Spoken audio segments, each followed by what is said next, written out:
Granny played the blues on the stool. Head wrapped silky, chewing on this oxtail. Scheming on a milli, trying to hit the yacht sail. Gold shining lobster near the Everglade music. When we drop, it's like you never made music. Better days never came easy to a quitter. Ain't no pump faking, let them see that I deliver. God body, baby, big 7 in the skin. Probably why you never hear no better again. Higher than the spot that we bout to set the bar. Stankin', smell it before it left the jar. I just left the coast straight to another ocean. Got excuses, me, I'm really having motion. Sipping on mimosa, chopping real estate game.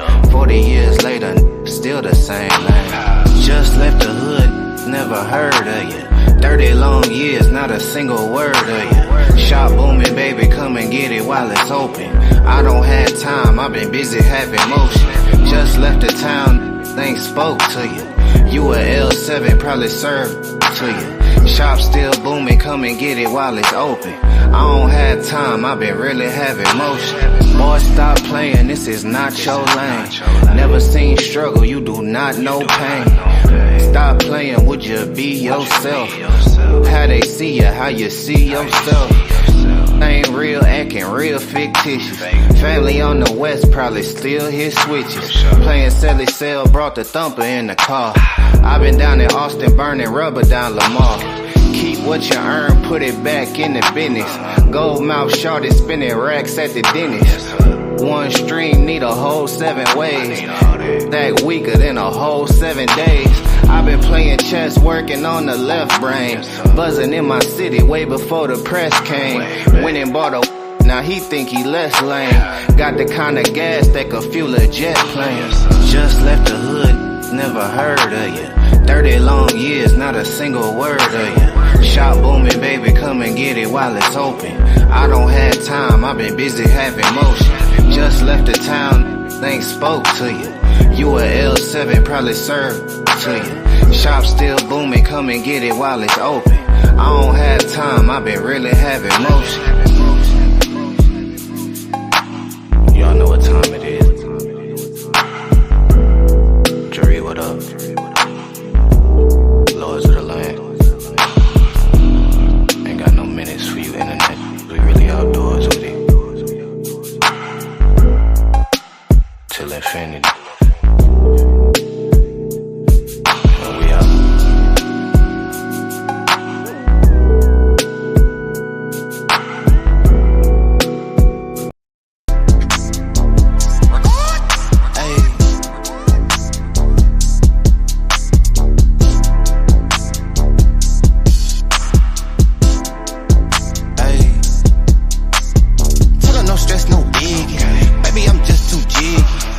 I brought that with me.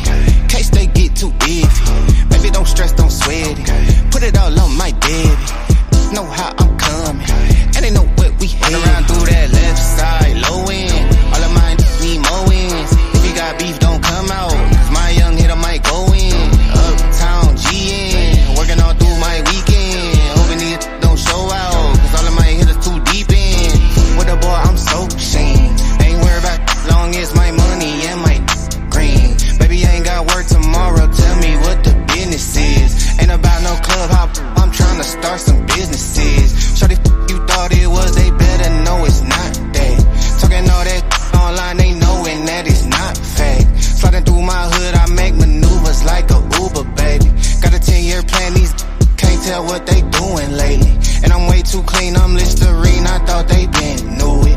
All in my lungs, I got my red cup full of that in fluid. Young middle Mad Mac, I'm swinging that leg, I'm banging that do or die. And I ain't that leely before I get crucified. Living in my bloodline, this place in my family tree. How the they pressed, I did my best out of what they handed me. Straight out of that country, know my shawty thick as human air. And I need not mention no extensions, that's human hair. Boy, we grew in there. Around through that left side, low end. All of mine need more wins. If you got beef, don't come out, cause my young hitter might go in. Uptown GN, working all through my weekend. Hoping these don't show out, cause all of my hitters too deep in. Told her no stress, no biggie. Baby, I'm just too jiggy. Better know I brought that with me. Case they get too iffy. Baby, don't stress, don't sweat it. Put it all on my baby. Know how I'm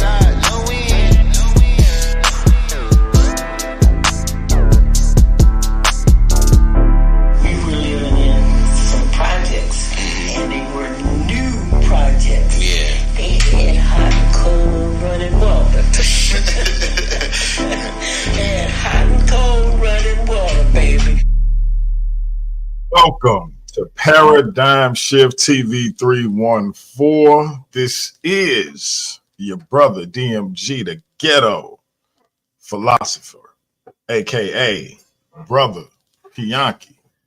Now we got a nice one for you. This is a rewind to one of me and Cap 10K famous discussions, debate-a-logues, dialogue debates, whatever you want to call it. This is one of our throwbacks. This is probably one of my favorite beat downs of my brother Cap. You know, every discussion me and Captain had, I beat him up pretty bad, even though he say he won. And that must be like an ISUPK thing, because I seen my man JJ7000 actually beat up my man Captain Tazoriak, and Captain Tazoriak said he won. So I think that's an ISUPK mandate. Like, you never concede defeat, no matter what. And hey, shout out! Like, that's a hell of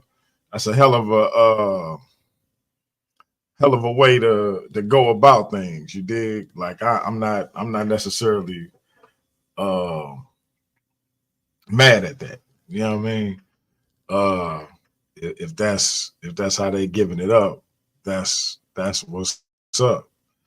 And so yeah, this one was about that. The subject was, is weed better or worse than alcohol? Is marijuana better or worse than alcohol? And Cap said weed was worse. His position was that marijuana was worse than alcohol. Amazingly so. So yeah, I mean, what, I don't even know what to say. I don't even know what to say. I didn't know what to say then. I don't know what to say now. But I want to say this though, before we get into that. Shout out to the YouTube friendos, because it be like a lot of unusual stuff that be happening on YouTube that don't happen in real life. Like, you don't have to like measure or leverage your friendship in real life like you do on YouTube. But that's what tends to happen on YouTube. People feel like they can do whatever they want to do on your platform because they're your friend. And so you get somebody a wrench, you know, so they can weed out the BS in your chat. They get the blocking people for no reason. It's crazy. You know, little stuff like that is what occurs. You do a video, and because y'all disagree on a particular topic, y'all do a video. Thank you. And you must be doing a video about them. So, you know, it's one of them things. Shout out to my queen, brought me down here some grub out of nowhere. I don't even know where it came from, but it smells amazing.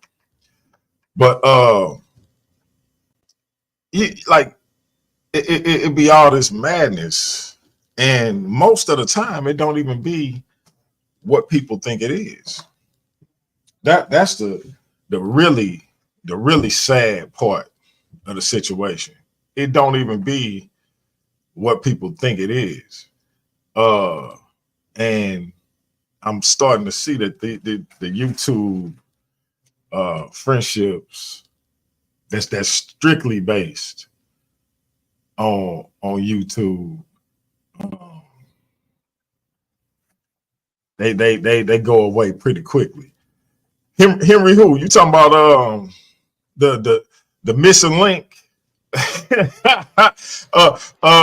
the news channel that he stole, Henry? Is that who you talking about? Is you talking about No Information, Henry? Is you talking about I got 15,000 subscribers on YouTube in a 2-week period, Henry? Is that who you talking about, Nerdy Brew? Is he back in the cut somewhere? Is he back on YouTube buying his subscribers and buying likes and whatnot? See, hey, shout out to what's his last name? Henry Williams. Shout out to Henry Williams, because you brought my name up in some stuff that ain't even had nothing to do with me. Like, I rock with the Craigs. I give them full credit for my channel being where it is. I don't think it would have got there without them. But check this out. I ain't never say a crossword about you, because what went on with y'all was y'all business. It ain't had nothing to do with me. But you brought my name up. And it's so hard for me to sit back when I got lames saying my name. And you get to talking that number stuff. Like right now, I got 6 people watching me, and I'm acting like it's 6,000. Because the number of people watching me don't mean nothing. The quality that I put out is what means something. Y'all can have all the numbers y'all want. Y'all still ain't got more respect than I do. Understand that. So you went through all of that to prove that you had better numbers than me, and you got busted buying subscribers. Like I knew you was, because don't nobody go from 800 subscribers to 14,000 off of no shorts, no matter how much they try to convince you. Then you got kicked off of YouTube. Now you probably done started a new YouTube channel, but if you start doing the same thing you was doing, it's gonna happen again. See, everything that happened over here happened organically. You feel me? But I told you, I even warned you, but you kept doing it. Like your stuff kept getting higher and higher because you were so hurt that them niggas, that them brothers didn't want to rock with you no more, and they came over here where they can actually rock out. Because I don't put no restrictions on people over here. They ain't got to agree with me, and they can rock out. I ain't got to like what they saying, and they can rock out. If I really, really, really feel away, I get in the ring with them, whether it's a discussion, a dialogue, a debate, and I beat them up, or I get beat up. Like if I really feel away, I put that on the line. But I don't care what nobody come over here and say. It's Paradigm Shift TV 314. Bring your paradigm. Cream gonna always rise to the top. So the people gonna choose what paradigm they want to follow based on the education that we give them. But I ain't over here shaking in my boots. Oh, you can't come over here and say that. Now you get to talking about me and mine on a personal tip. Yeah, you like to get told some things. You if you disrespect me, I'm gonna disrespect you. Period. But you played with my name. You came over here looking at my analytics and my numbers like you was doing something when everybody knew you was living under false pretenses. You don't groom yourself. Like, I don't know what like who raised y'all cats. Like my grandmother straight used to check the soap to see if it was wet after I came out the bathroom. Like, I take grooming seriously. You understand? See, look, everybody know I speak openly about it. I deal with bipolar 2 disorder. I just had a situation not too long ago, and shout out to everybody of every paradigm that reached out to the kid to check on my well-being. I appreciate each and every last one of y'all. Shout out to the fake advocates out there with their trucker hats, acting like they stand for something, saying that they don't make videos about mentally ill people, even though they got several videos up about me. Shout out to all y'all. But the crazy thing about it, with all the mental situations I done had over my life, one thing I never failed to do was make sure I don't wash myself thoroughly, that I don't groom myself thoroughly, almost to the nth degree. But this dude don't bathe. I'm talking about he don't even take a comb through his head. Henry Williams, shout out to you. I hope now that you not busy spending all your money on subscribers, you went and bought some washcloths. You paid that gas bill so your hot water can be on and you can sit in the shower for a half hour or more and just let the water hit you before you even apply any soap. Wash all that filth down the drain. Wash your hair and all of that. Like, don't ever play with my name, my dude, especially when you're living fire. Like, y'all kill me with that. Like, you got YouTubers putting curses on your boy, and I ain't left yet. Still standing, taking deep breaths. Went to the doctor yesterday. He said your blood pressure is perfect. You lost 15 more pounds. So y'all keep doing what y'all doing, because your hate gives me life. So I just had to get that off my chest again for all the people that called and checked on your boy, reached out, my Christian brothers and sisters, atheists, Comedics, Pan-Africans, all across the board. If you asked about me, if you hit me up, message me, whatever the case, I appreciate you. Real rap. Because you didn't have to do it, but you did. And whether I showed it or I didn't, it definitely encouraged me to get back on my square. So I definitely thank you for that. So let's get into this, because again, I put the audience poll in the community page, and it spoke for itself. I always, dominate my man Cap, but he always say he won. So, hey, I'm gonna let y'all decide. Now, I only did about an hour or so of this because it was like a 2-hour video, and it's people who came in who I will never show their face on this platform again. So I kept it kind of lean, but we're gonna get through it. I may stop it here and there, and then I'm gonna open it up for the chat. Y'all come in and tell me what y'all think. And let's see what y'all think of this conversation between me and my brother, Captain K, the Gal Gabor of ISUPK under Commanding General Yohana. Let's get to it.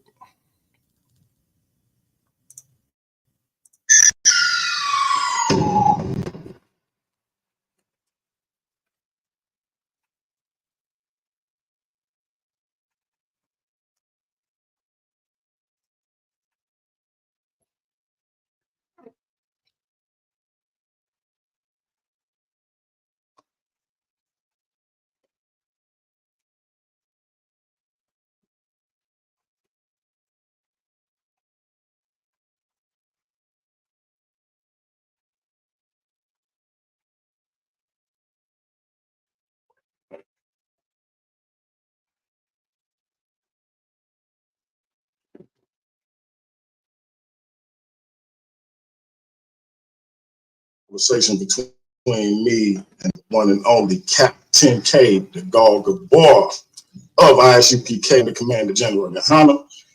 But before we get into our spiel, let me do my usual greeting. Let me say hotel to my Comedic brothers and sisters.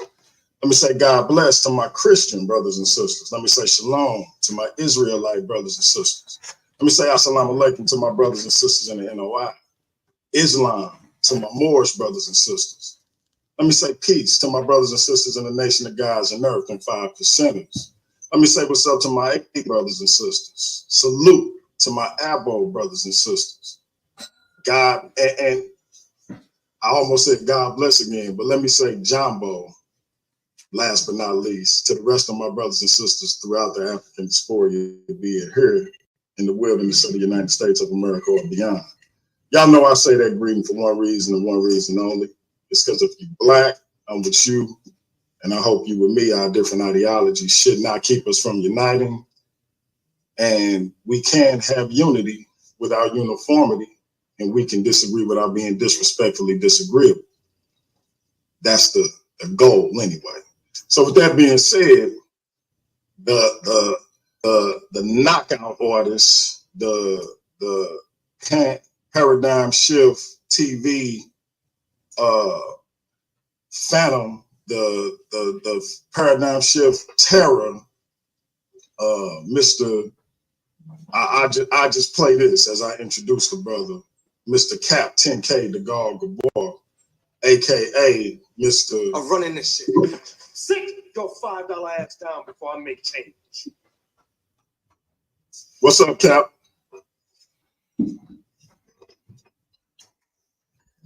Shalom, everybody. Shalom, DMG. What's cracking, man? I am officially the Mike Tyson of the Paradigm Shift 314, you know what I'm saying? Community, TV, 314. You understand? Officially Mike Tyson. You understand? Well, no doubt, bro. It is what it is. Peace to the brother. I didn't catch the brother name, but peace to the other brother on the panel. That's an officer. I see Cap got another killer. He had officer cut him up. He went and got another killer. Oh man, you. Yep. Damn right. Hey, I'm preaching Officer to Zion, man, 1,000 out of Iowa, man. Des Moines, Iowa. That's what's up. That's what's up. So you know what the conversation is, Cap. Is marijuana worse than alcohol?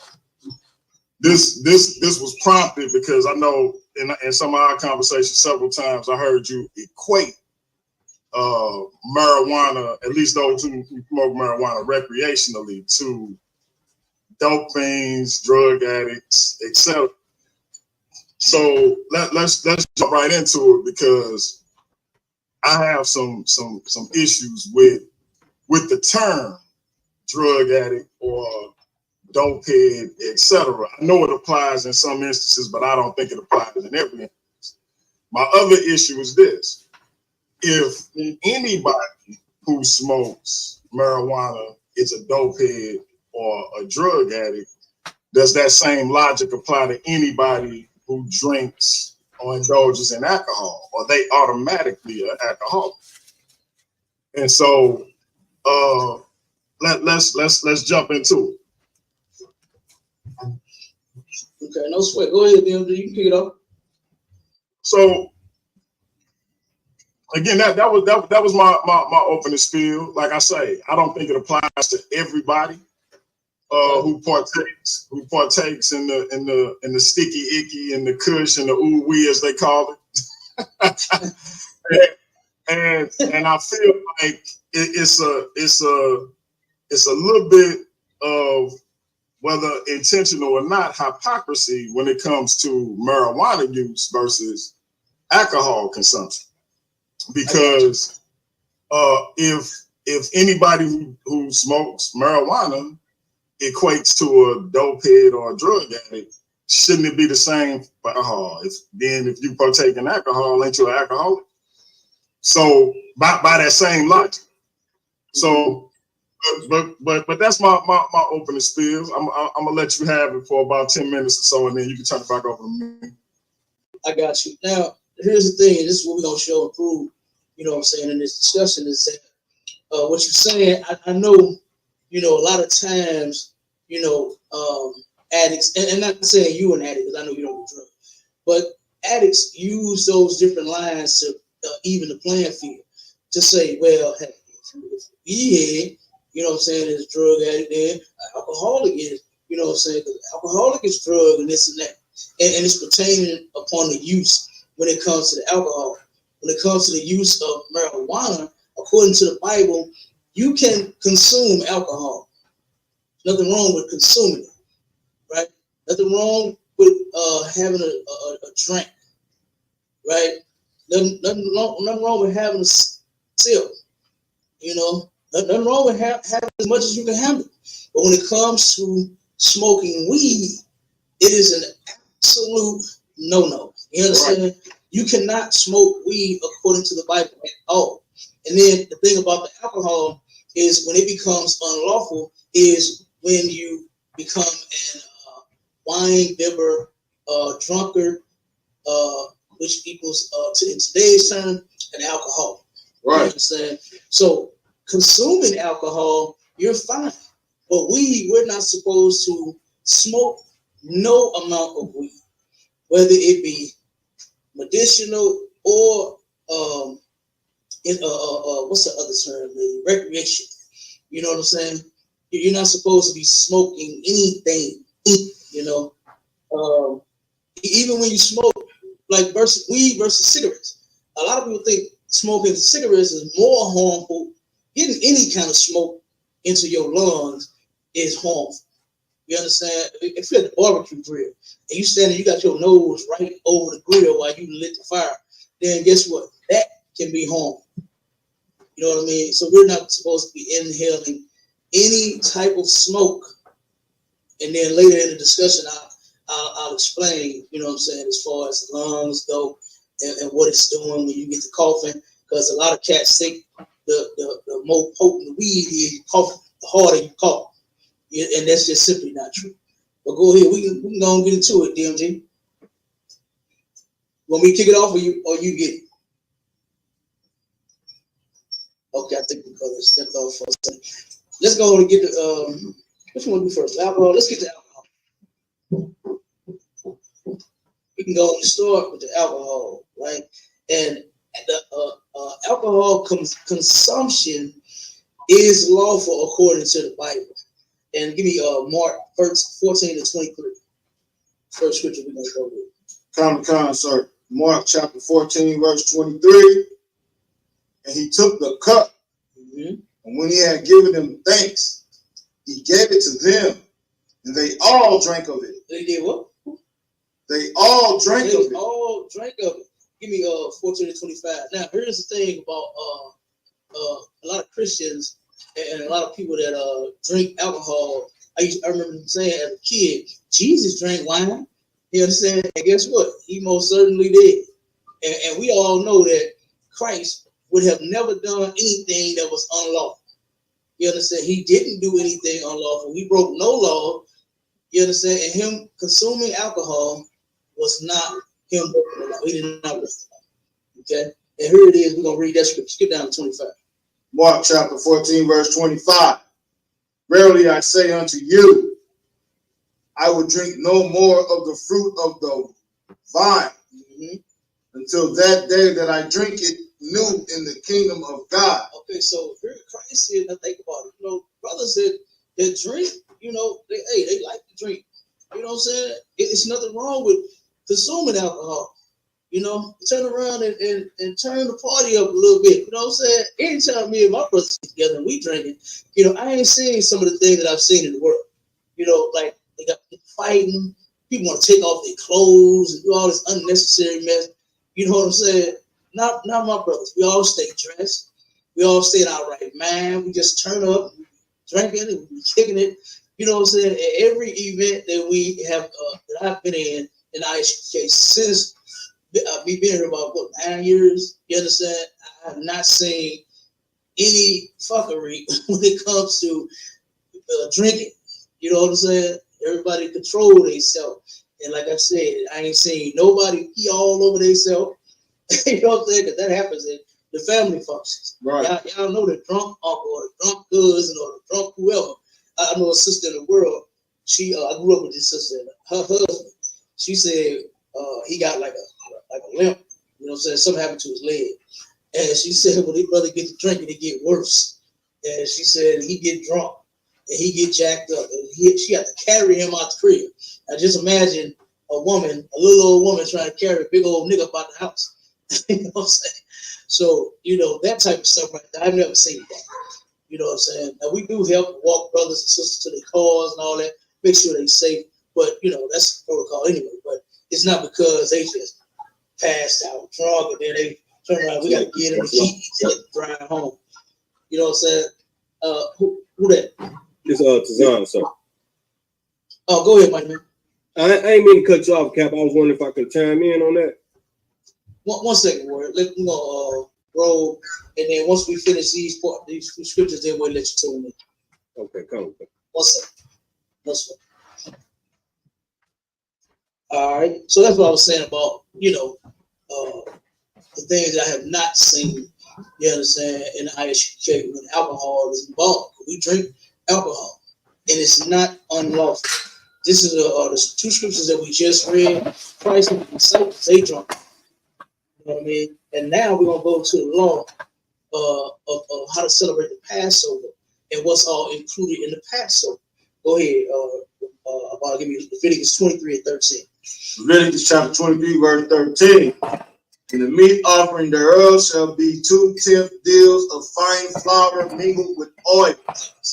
Like I said, when you go and read this chapter, this first part, leading up to verse 13, is talking about how to celebrate Passover, right?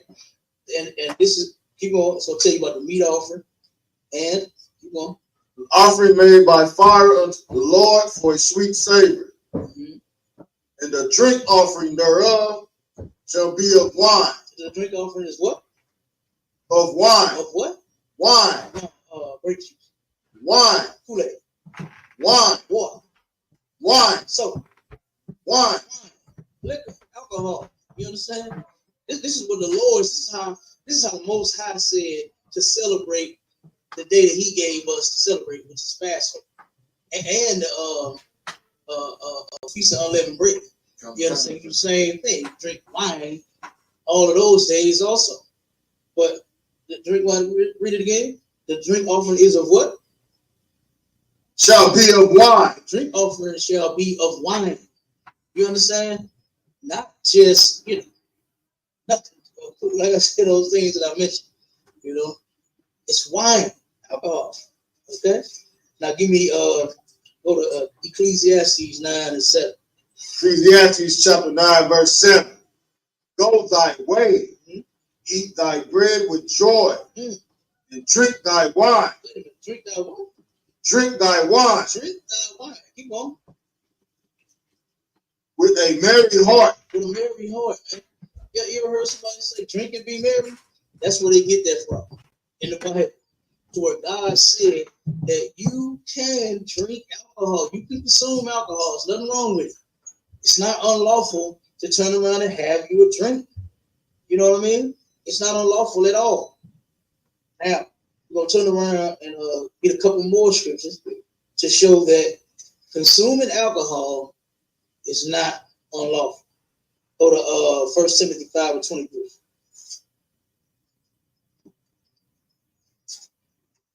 1 Timothy chapter 5, 23.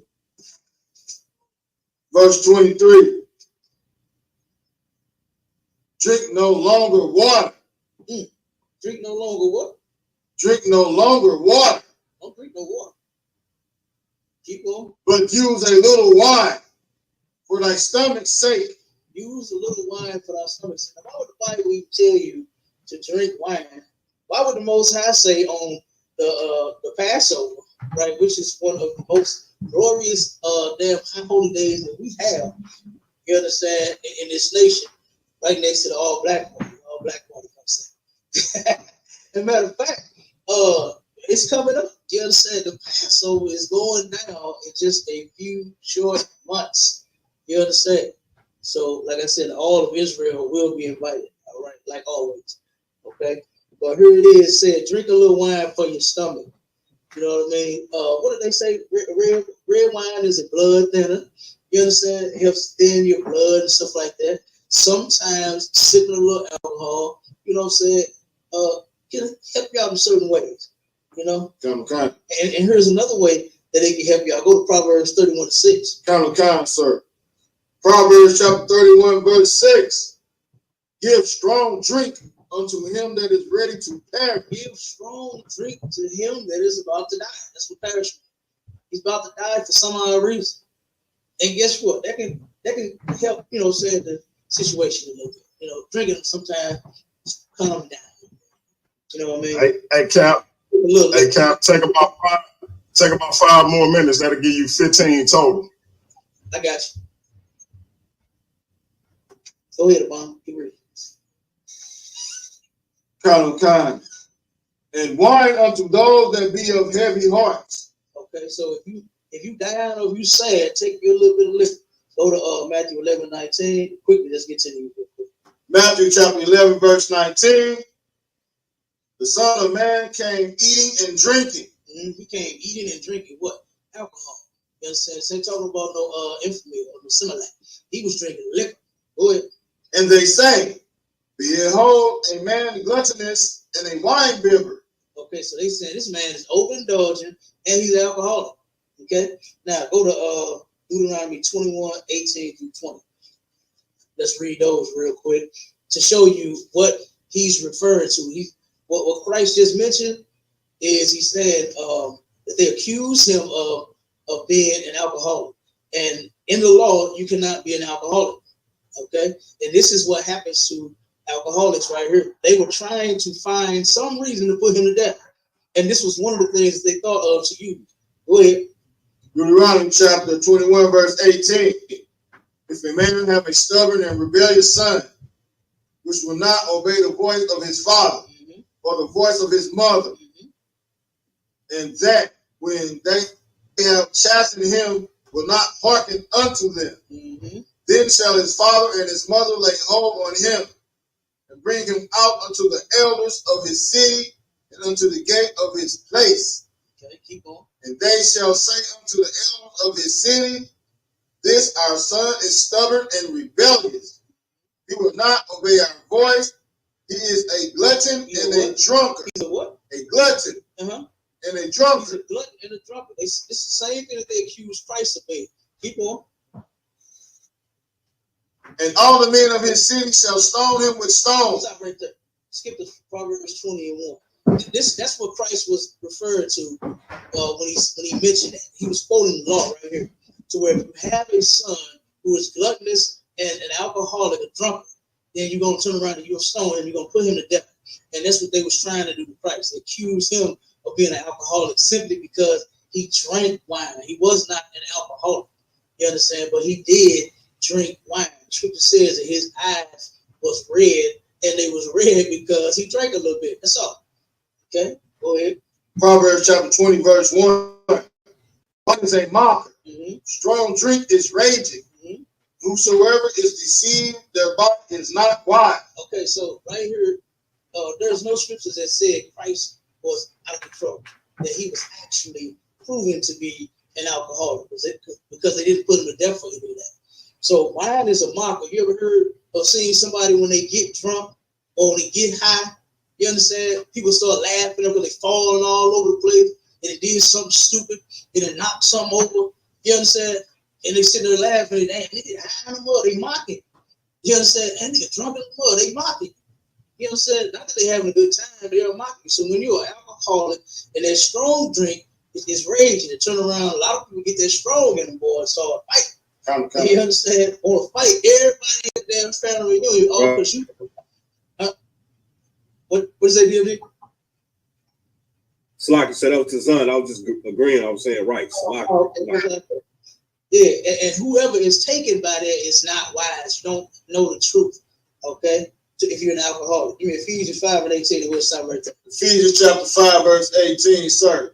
And be not drunk with wine. Be not what? Be not drunk with wine. Be not drunk with wine. Don't say you can't drink wine. You just can't be drunk. Like I said, you can't be a drunk. You can't be a wine bibber. You can't be an alcoholic. Okay, go ahead. Wherein is excess. Wherein, that's excess. You drinking too damn much if you are an alcoholic. If you turn around and get to drinking so bad, and then you want to run around and take off all your clothes and show everybody your birthday suit, you are an alcoholic. If you turn around and get to drinking and want to fight somebody, fight all your family, all your partners, then you are an alcoholic. If you turn around and start doing some strange things for some change, if you get drunk, then you are an alcoholic. If a man turn around and buy you some of them drinks and got to carry you to the car and take you home at the club, you are an alcoholic. You understand? So it's excess. You had too much. And I'll land with that. Go ahead, DMG. All right. So my brothers went to the Bible, and that's what I expect. They are men of the Bible. Salute to the brothers. The Bible also says in Genesis 1:29, behold, and God said, behold, I have given you every plant yielding seed that is on the face of all the earth, and every tree with seed in it, you shall have them for food. Now, I do believe some people take marijuana and they consume it in the form of edibles, be it baked goods, gummies, and other means. And so, with that being said, that wouldn't seem to be unlawful because the God himself said he gave it to him. Marijuana is a plant. So I would submit you have that element of it. It don't really say, unless Cap and my brother want to point it out to me, that you shouldn't smoke it. But consuming a plant is consuming a plant. So you have that. But let's talk about the topic, because what the Bible says about alcohol isn't the topic. The topic is marijuana better or worse than alcohol. And so I just bring up some statistics, and we'll just deal with that information. So there are 88,000 alcohol related deaths per year. So whether that's somebody who got drunk and became violent and killed someone in an physical altercation, whether they got drunk and got behind the wheel, whether or not it was a domestic dispute fueled by alcohol, whether or not it was a mentally ill person whose mental condition was exacerbated by the fact that they consumed alcohol. 88,000 alcohol-related deaths. And keep in mind, alcohol causes cirrhosis of the liver and other health issues in and of itself. That's without somebody becoming impaired and putting themselves and others in danger. Just the health issues that come along with consuming alcohol, right? So are there any correlations between death caused by the consumption, just the consumption of marijuana? The life expectancies of users of marijuana remains very much smaller than, the life expectancy of marijuana users remains exceedingly longer than that of alcohol consumers by a margin of 10 to 15 years. Studies show no direct correlation between marijuana and death. The indication being that weed in and of itself cannot kill people.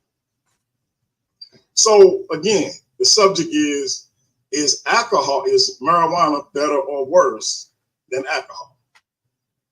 Right? I've never heard of anybody saying that outside of maybe, a little red wine, with dinner, for your heart, like Cap mentioned, to help thin out your blood or something like that. I've heard that, but other than that, I've never heard of alcohol being used as a health benefit, right? But we do know that marijuana is used as a health benefit, whether it's for a mentally ill person to relax and calm their nerves and get their mental issue under control.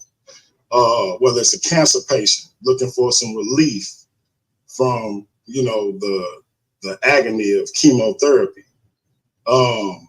We know that marijuana can be medicinal. It can be healing. I've heard of no such thing as it relates to alcohol. And so, again, in comparison to the 88,000 deaths caused or related to alcohol, in comparison, there are almost 0 deaths related to marijuana. So which one is marijuana better or worse than alcohol? Like, to me, that's simple. You can actually take both of these enterprises and become an entrepreneur, whether you open a liquor store or a distillery. But which one would be doing harm to your community and which one would be doing good to your community? Would you be helping your community by opening a distillery, helping people who have issues that marijuana can help them cope with?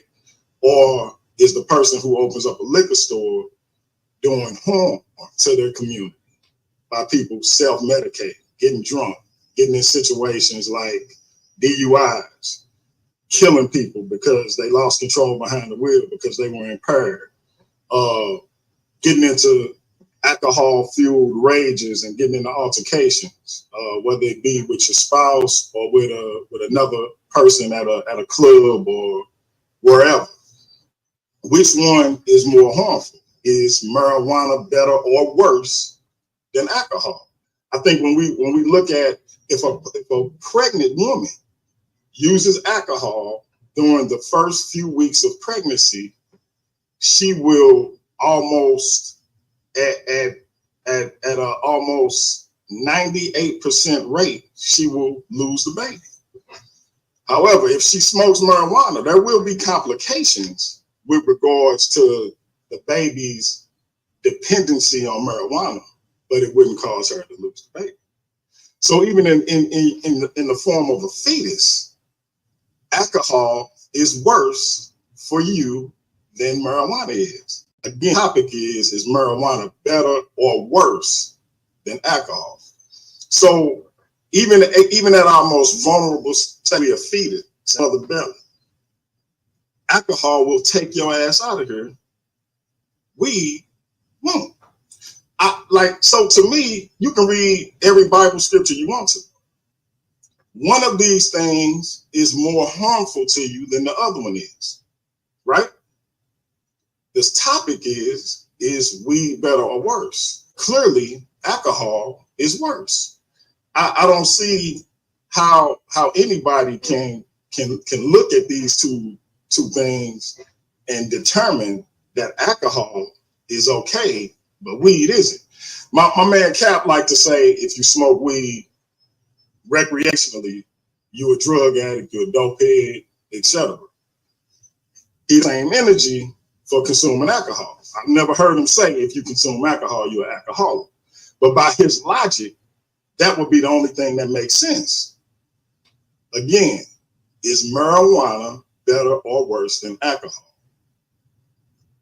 Alcohol causes cirrhosis of the liver, amongst other illnesses. Can anybody show me an illness caused by marijuana? No, marijuana is a healing herb. So I just need somebody to show me how alcohol is worse. Again, you can read any Bible scripture you want to.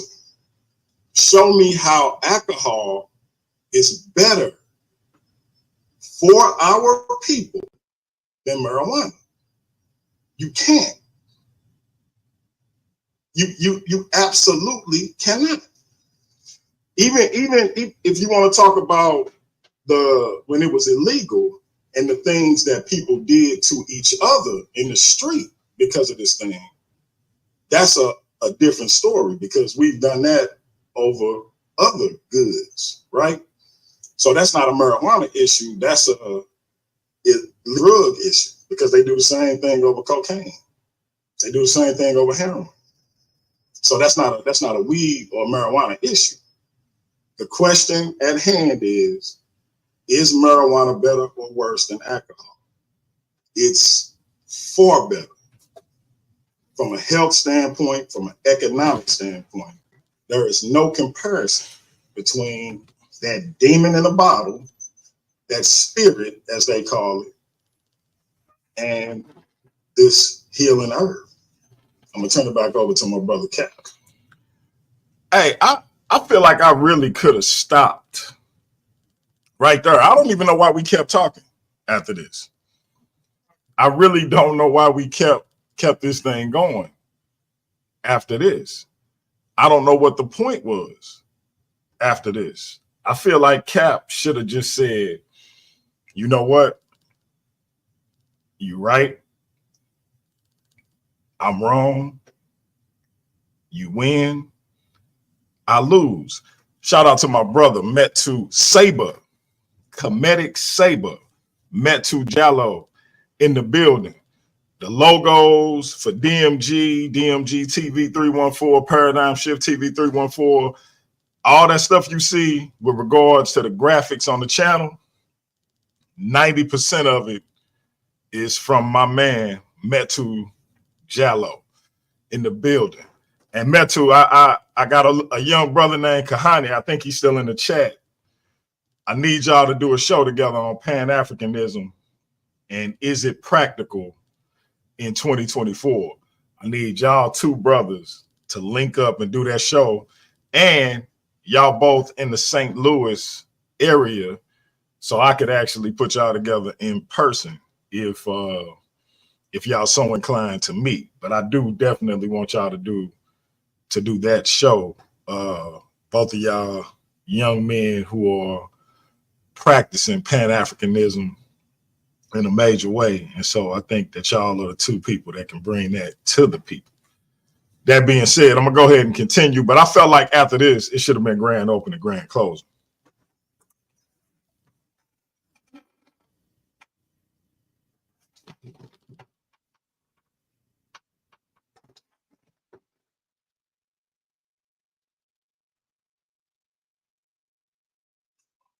You muted, Cap.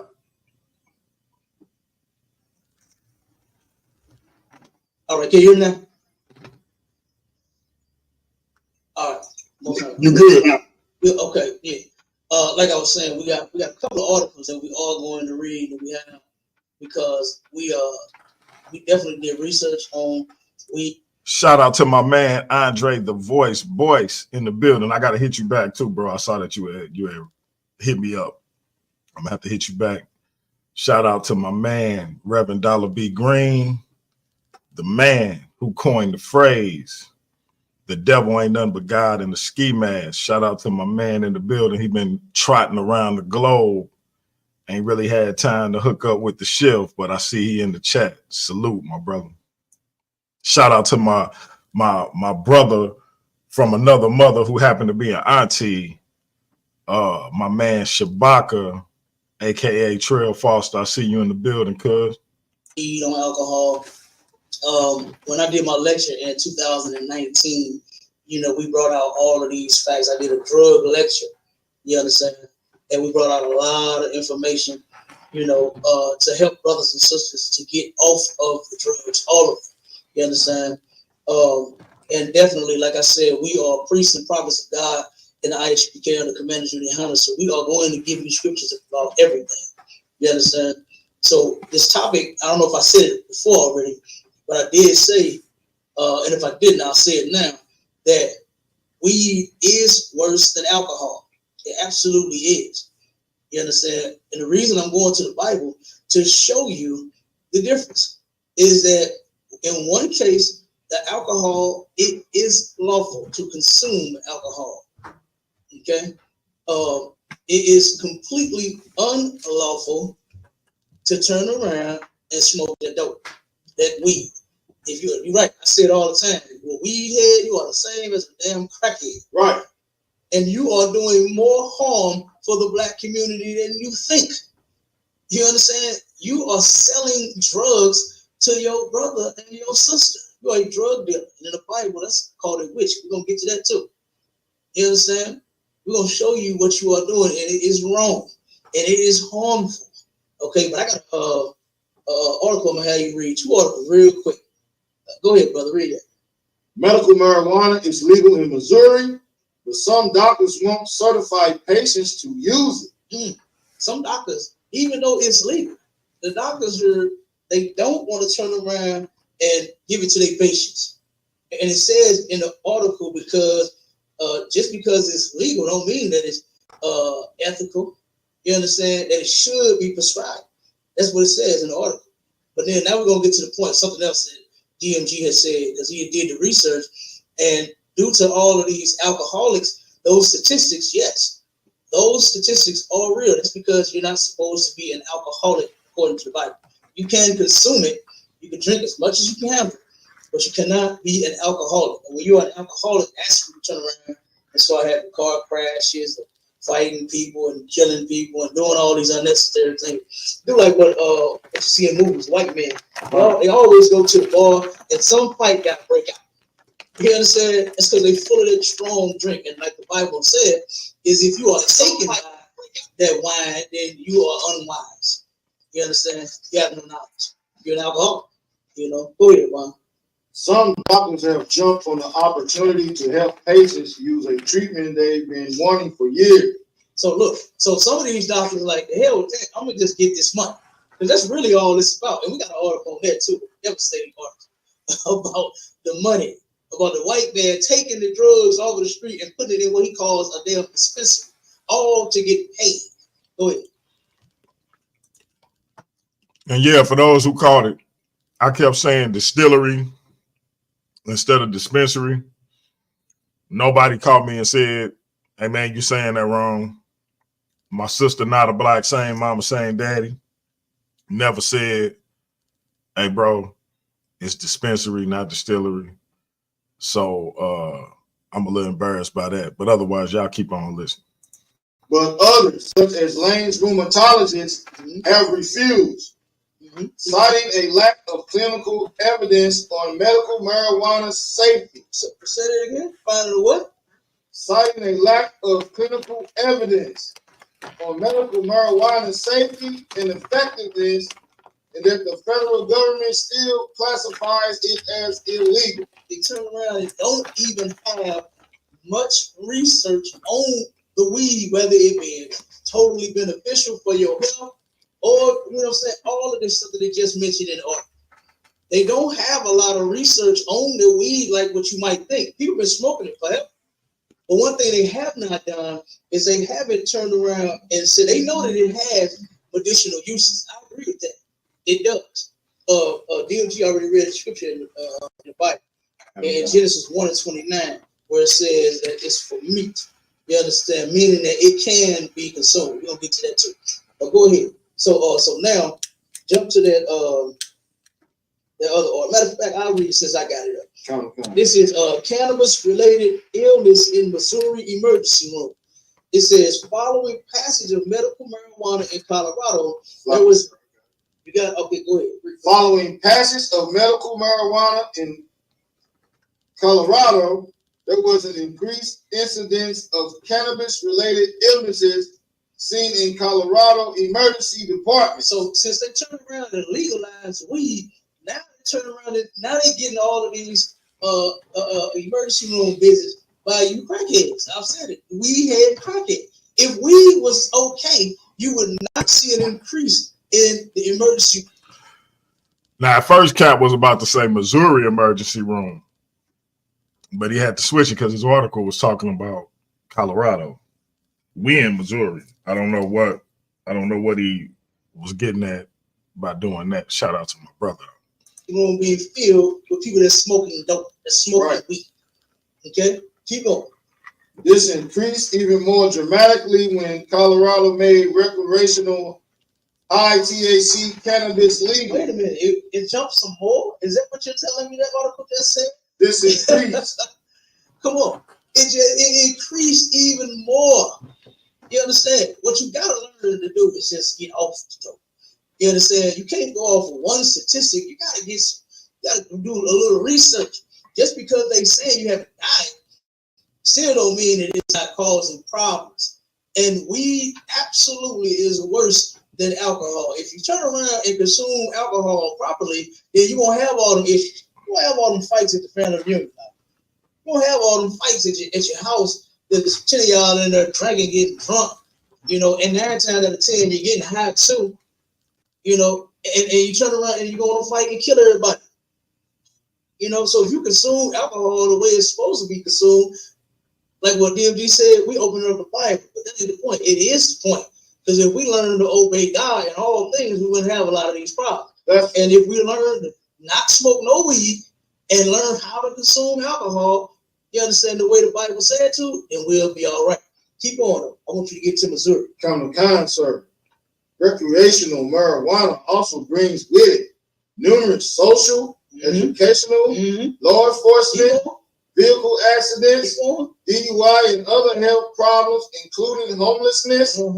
With the legalization of medical marijuana in Missouri, we have personally observed an increased incidence of ED initial and repeat visits and hospitalizations for marijuana complications, especially cannabis, hypermesis. So look, so here it is. It wasn't just Colorado.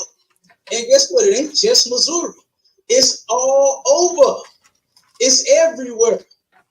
You turn around, what do they say when they get to smoke? They high, sleep, they're hungry.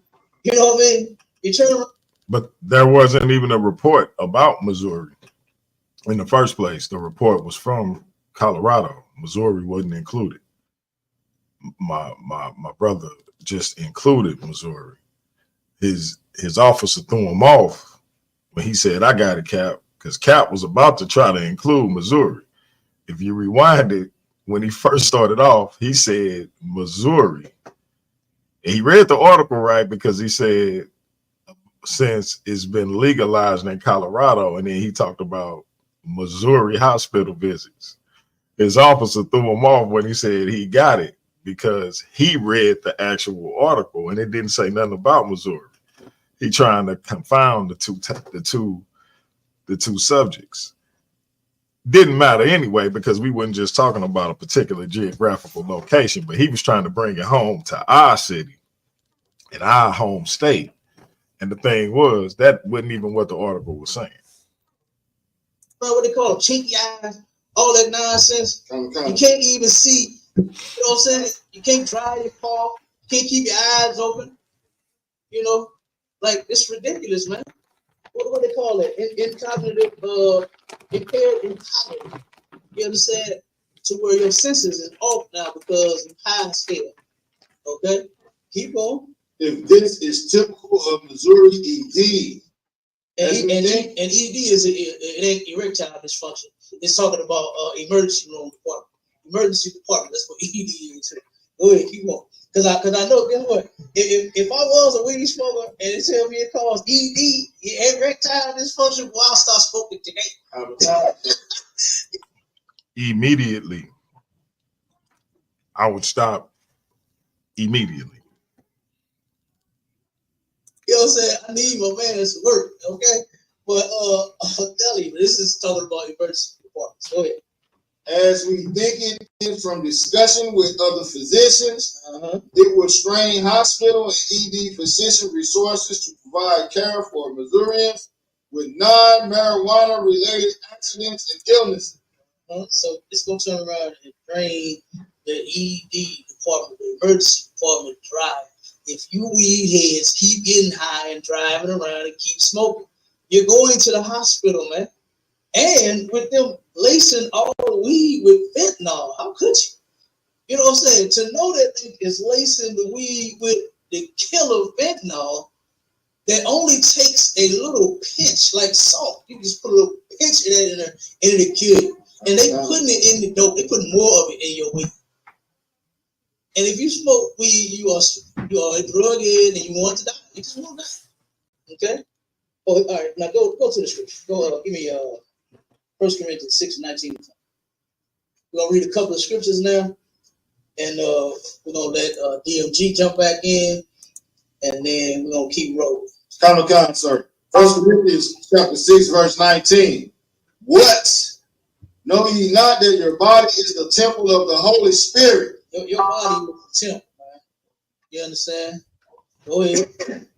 which is in you, which ye have of God, and ye are not your own. You are not your own. You're not supposed to be doing what you want to do with your body because it's not yours. You understand? It belongs to the Most High. And He created us and He told us what we can and what we cannot do with our bodies. And He said you can consume alcohol to the point to where you're not a drunkard or an alcoholic. And He said that you shall not ever smoke no weed. And we're going to get to that too. All right? And weed is worse than alcohol. Right. Verse 20. For you are brought. I'm hearing the background. I mean, mute your mic. Verse 20. For you are brought with a price. Mute your mic, Tazan. For you are bought with a price. Keep going. Therefore glorify God in your body and in your spirit, which are God. Okay, so that's what you're supposed to be doing with your body. Glorify the Most High with your body, not turn around and Tazan, you still off mute, brother. Mute your mic. Now give me the definition. Tell me. Kind of, so that people won't get it confused, thinking that the temple is the church or the building. You know what I'm saying? In this context, it's talking about something totally different.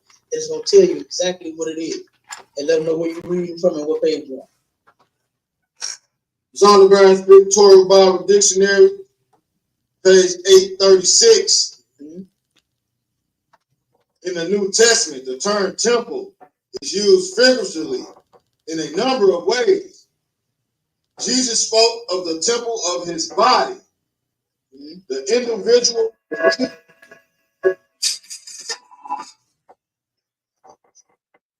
EMG, that was you? No, sir. I don't know who that was. Tazan, mute your mic. Make sure you're on mute. Okay, go ahead. Like, look, it sounds like somebody testing their audio on StreamYard for whatever reason. Yeah, it's got to be Tazan. Tazan, keep your mic on mute, brother. Go ahead. Zondervan Pictorial Bible Dictionary, page 836. Definition of temple. In the New Testament, the term temple is used figuratively in a number of ways. Jesus spoke of the temple of his body. The individual believer is a temple. Okay, so your body's talking about you. You understand? Your body is the temple, the place where you are supposed to worship the Most High at, not in a building. Now, give me Exodus 22 and 18. Because, like I said, to where we're showing that the weed is worse than alcohol is because, first off, the Most High said that you can consume it. So if it's okay to consume alcohol, that means it's nothing wrong with the alcohol. Where it becomes wrong at is it depends on the user. The person who's using alcohol, drinking it, is if he's drinking too damn much to the point to where he's an alcoholic. You ever seen alcoholics turn red in their face? You know what I'm saying? So all they do is drink all day long, and they walk around smelling like a distillery. You know what I mean? That's when it's wrong, okay? When you are reeking alcohol, okay? A brother that I know, his brother just passed away. He was an alcoholic. You understand? And 5 more minutes, Cap. 5 minutes. I got you. Every time I would see the brother, he's red in the face because he was drunk as hell every time I saw him. You know what I mean? Like, give me that scripture real quick. Exodus chapter 22, verse 18. Thou shalt not suffer a witch to live. Now, give me the definition of the word witch. The Lord said, thou shalt not suffer a witch to live. Thou shalt not suffer. The word suffer means allow. So the Lord said, you shall not allow a witch to live. We're going to find out what a witch is. I know a lot of people think that witch is an old white woman with a big ass nose flying around on a broomstick with a big hat on, talking about, that ain't a witch in the Bible. And we about to show you. Go ahead. Zondervan's Pictorial Bible Dictionary, page 897. Which means the use of drugs. Use of what? Drugs. Wait a minute. It ain't the broomstick? Drugs. It's like, I agree with you. What are you talking? Means the use of Hey man, Cap is a comedian. He say, "I dream of Genie." Link is in the chat. Y'all come in and give me y'all opinion. Cap is a comedian. When it comes to use of drugs, and guess what? That weed that you are going to go get from Pookie, Cuzzo, Dante, the block, the trap house, whatever you want to call it, you understand? That is a drug. You're going to get it because you want to get high. You're a junkie. And the use and sale of drugs, you are a witch according to the law. And the Bible said, "Thou shalt not suffer a witch to live." You know what needs to happen to you drug dealers, that you nickel and dime bag sellers? Hey, you could tell Cap was feeling himself when he made that witch point too. You know what I mean? He got the stroking his facial hair and whatnot. Like he rubbing the, you know what I mean? Like he was feeling himself. Like he knew he was like, yeah. Now this is grand opening and grand closing. Like he was at that point, he understood, like, yeah. This witch scripture, this is it right here. That's the energy Cap just gave me. Like, ain't no coming back from this witch scripture. You blunt sellers and you vapors and you bongers, you need to be hung from a tree. That's what's gonna happen in the kingdom of heaven. Weed heads are going to get hung from trees. Gonna have a sign on you say, "Used to smoke weed, used to smoke bud, gas, trees, sticky, whatever it is you want to call it." Then the nigga right next to you is gonna say, "Used to sell weed and sticky and butts and all of that." And he gonna be hung from the same goddamn tree, both of you niggas, because you are a drug dealer. You're taking something and you are altering the mind of the person you're selling it to. Your mind is being altered when you get high. That's right. You understand? And the Lord said you're not supposed to use or sell drugs. Okay? The brother read Genesis 1:29, where it says that the herb is used for meat. Just give me the definitions real quick, because he read that already. Kind of kind, sir. Give it to me. Just give it to me in the Zondervan. Since you give it to me in the Zondervan, and then we'll skip that. Meat refers to food in the Zonderbans. Chapter 287. Page 287. Salakia, sir. That's right. Nutritive material taken into a living organism to sustain life, to promote growth and the repair of tissues, and to give energy for the vital processes. Okay, so when it said it should be used for meat, meaning that it has its purpose. Okay, now skip down to Ezekiel 47:12. We're gonna read these two scriptures and then we're gonna give it to DMG. We're gonna find out what the purpose is of the herbs according to the Lord in the Bible. You understand? And number one, I thank the Most High for knowing the Bible now, for commanding me how to teach it to me. You understand? So that we won't go out here and be making mistakes. You understand? And have to ask this question: is weed worse than alcohol? We already know it. You understand? We already know it. We already know what the things that the Lord created is for. And we're about to give you two scriptures to show it to you. Go ahead. Ezekiel chapter 47, verse 12. Mm-hmm. And by the river upon the bank thereof, on this side and on that side, shall grow all trees for meat. Okay, so here it is again. Meat that he was talking about in Genesis 1:29. It's gonna grow on both sides. It's gonna grow everywhere. Okay, and then it's for meat, meaning that it has its purposes, right? It don't mean like wrapping around a steak, you know what I'm saying, or a hot dog or something. It turns around and it has it's for meat, right? Meaning it has its purpose for nourishment. Okay, go ahead. And the fruit thereof shall be for meat, and the leaf thereof for medicine. The leaf thereof for what? Medicine. The leaf thereof for medicine. What do they say? Weed leaf. The leaf of a weed is for medicine. Give me Ecclesiastes 38:4, and then we're gonna let DMG jump back in. Come, sir. That leaf that brothers like to cut and take and break it down and let it dry out, let it get sticky, whether it's full of sticks and seeds or whatever, it's what they call doo-doo or whatever they call it. You understand? It's for medicine. It ain't for you to be smoking because you change the chemical compounds. You take the THCA and turn it into THC, which is definitely harmful. It's all psychoreactive. You understand? And you make the stuff worse when you change the chemical property and take it and light it. Go ahead. Ecclesiasticus chapter 38, verse 4. Mm-hmm. The Lord has created medicines out of the earth. Weed heads love to say, but it would grow in the ground. And then what they say about weed grow in the ground. But guess what? I'm going to show you what God said that the weed is for, it grow in the ground. Read it again from the top. Ecclesiasticus chapter 38, verse 4. The Lord has created medicines out of the earth. You say, medicines out of the earth, man. Not nothing for you to be getting high. Subscribe now. And I'll land with that. Go ahead, Dan. You got it. All right.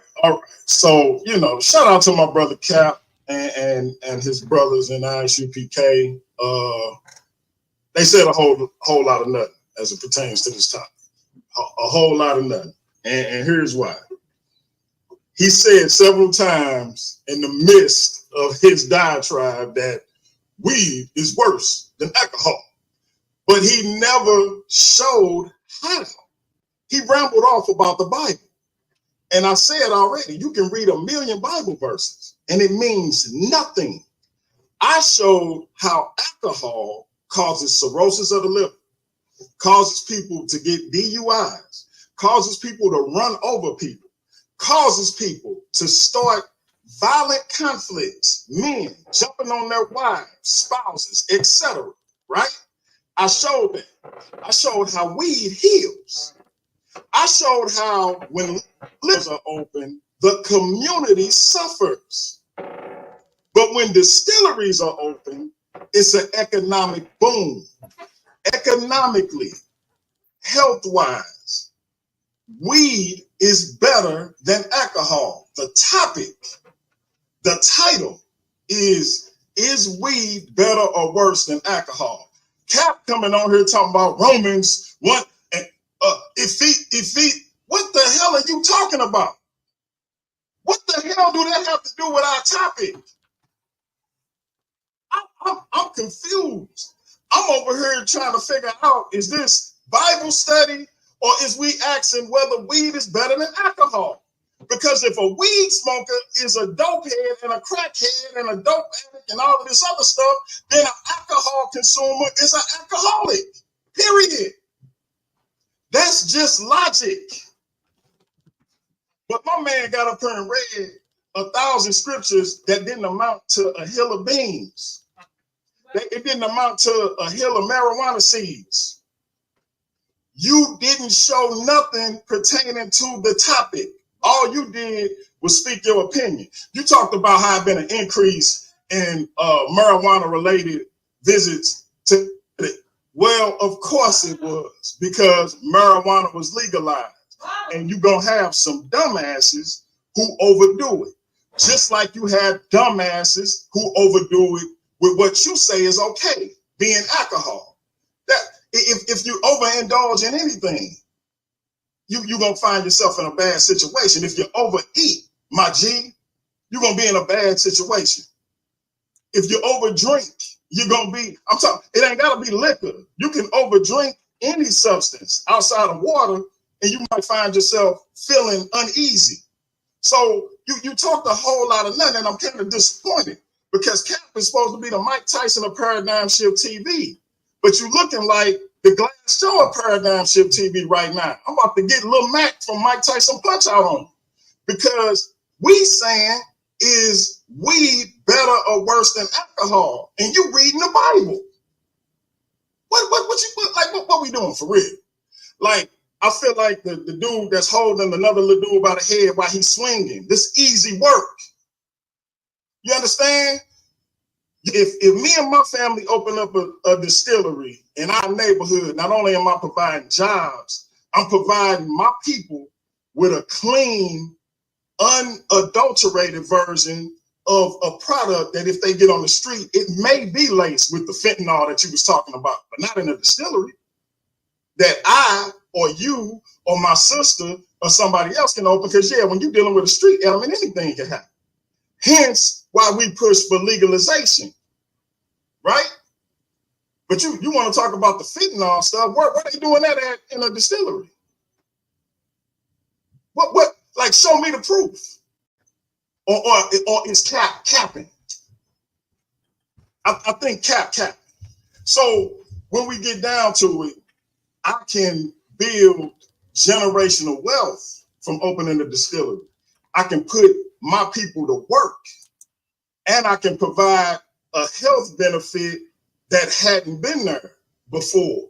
Instead of my people popping a pill that's gonna have them walking around like a zombie, they can light up a joint and kick back, as opposed to them drinking an alcoholic substance that's gonna cause them to get themselves in trouble and endanger other people's lives. You said a whole lot of nothing. I put the link to the articles that I read from in the chat so the people can do their own research. It ain't nobody in the world that's gonna tell you weed is more dangerous than alcohol. Like, I ain't seen nowhere where it cause any kind of cancer, where weed cause your liver to deteriorate. Nothing but the Bible. What we talking about? So again, weed is used to heal. Alcohol, not. When alcohol hit our neighborhoods, the neighborhoods suffer. That's why it's one on every corner. That's strategic. When our people smoke weed, what happens? I mean, I'm like, are they committing crimes? Are they becoming violent? And I'm talking about collectively, because you won't have individuals that's gonna fuck up. Period. They ain't got to smoke shit. So I'm saying, what's more likely to cause harm to our people? Is weed better or worse than alcohol? I prove my case. Like, in my first 15 minutes, I killed this. You said nothing to rebut anything I said except opinion. So at the end of the day, economically, from a health standpoint, weed is more beneficial than alcohol could ever be. You coming with the Bible, so the Bible basically endorses alcoholism, because the more you drink, the more likely it is you may become an alcoholic by your own logic. Because if you smoke, you're a dopehead. So if you drink, you're an alcoholic. That's just so. By your logic, if you partake in marijuana recreationally, that makes you a drug addict. So if you partake in alcohol recreationally, that makes you an alcoholic. By your logic, right? Ain't no getting around that. So when we get done, I came with facts, you came with religious rhetoric. Alcohol don't heal, Doc. It kills. Marijuana, on the other hand, is used to help people. You're going to have people who abuse it, just like you have people who abuse alcohol. But since you got that hard line with weed, you need to keep that same energy with alcohol. So if you partake in weed and that makes you a drug addict, then if you partake in alcohol, that makes you a goddamn alcoholic. That's the line you gotta keep, not me, because I don't say that dumb shit. But if you don't say weed makes you a drug addict, then you gotta keep the same energy with alcohol. Because I just proved weed is better than alcohol. It's more beneficial on every level than alcohol. Ain't nobody getting no weed related illnesses. Weed ain't causing cirrhosis of the liver. Ain't nobody never ran over nobody talking about I was high. Not on weed. But we done seen plenty of people get killed in DUIs, what we talking about? At the end of the read your Bible. That's what's up. Proud of you. You my man. It done a lot for you. Salute to my brother Captain K. But when it comes to this topic, it's blood all over the goddamn floor, all over the goddamn walls. I'm going to call my people from the cleaning company and have them come clean that shit up. And I'm going to take you to the emergency room where you said all them weed heads at and get your ass patched back up. It's on you. And then when you get done, we're going to open it up for the chat.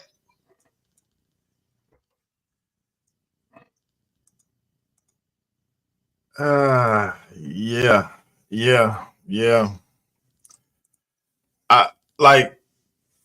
I think it's safe to say that I gave Cap that work. You know, it is what it is. I don't know how he feel he won. And the community page speak for itself. I think it was like a 95 to 5% clip on my end.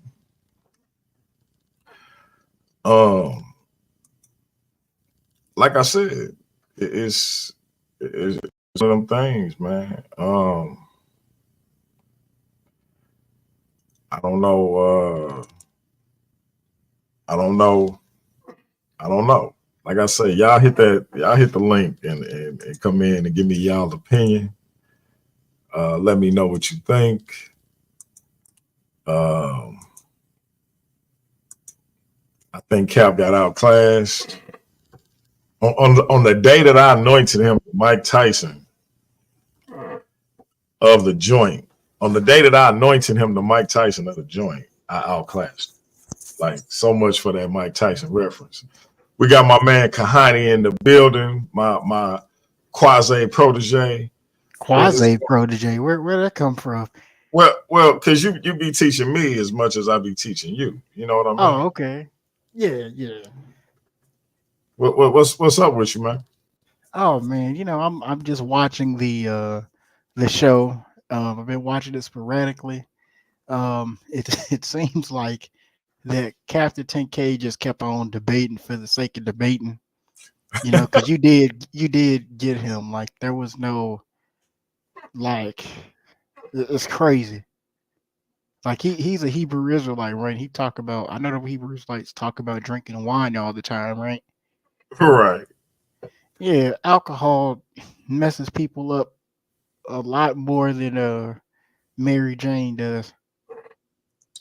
Yeah, I don't know. I don't know what Cap was thinking, man. Like I said, it was blood all over the floor, blood all over the walls, man. It just wasn't no getting around it. And he just couldn't understand. He couldn't conceive of us first going outside of the Bible. And then second, he started talking about smoking specifically, because he couldn't say that you couldn't consume it at all because the Bible backed that up. So he started focusing on smoking specifically, but the topic was which is more beneficial. Not which is more beneficial, drinking alcohol or smoking marijuana. It was, is marijuana better or worse than alcohol? See, or which is more beneficial? And so it's like, bro, what you focusing on smoking for? See, I don't know.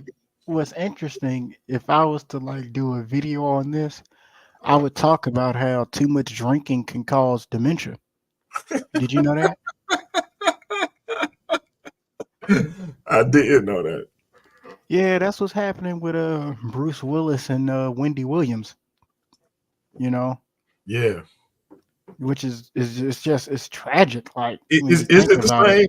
Is it the same disease for both of them?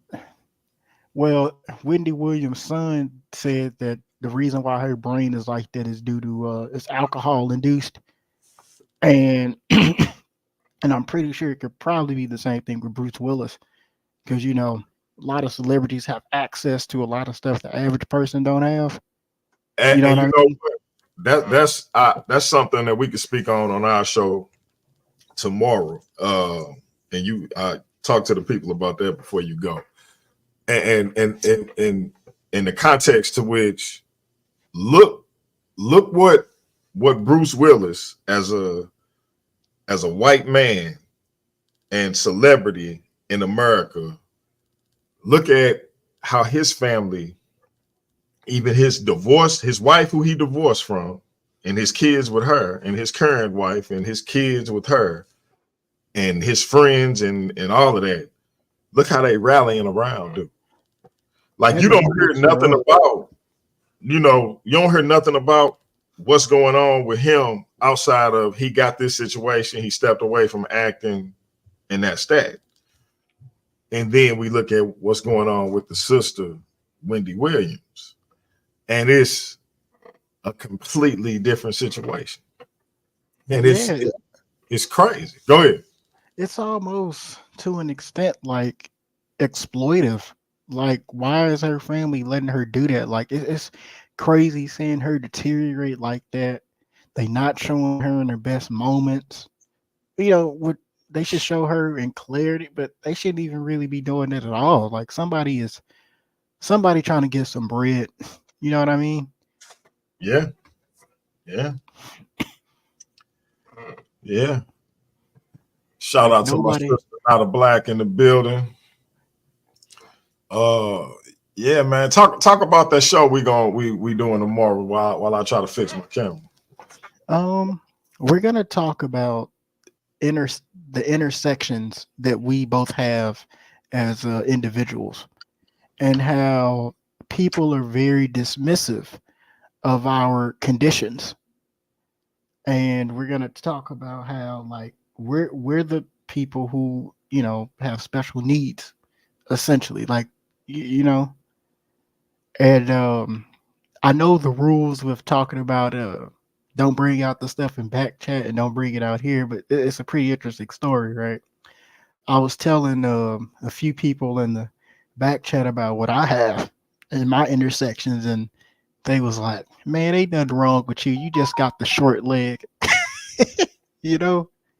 So that's what we're gonna talk about. We're gonna talk about our respective intersections and how we actually need help, but people don't take our intersections seriously.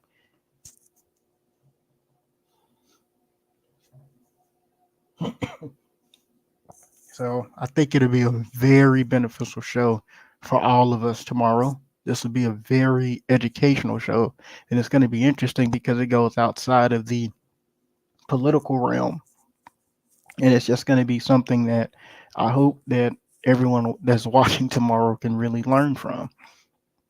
It's not really talked about,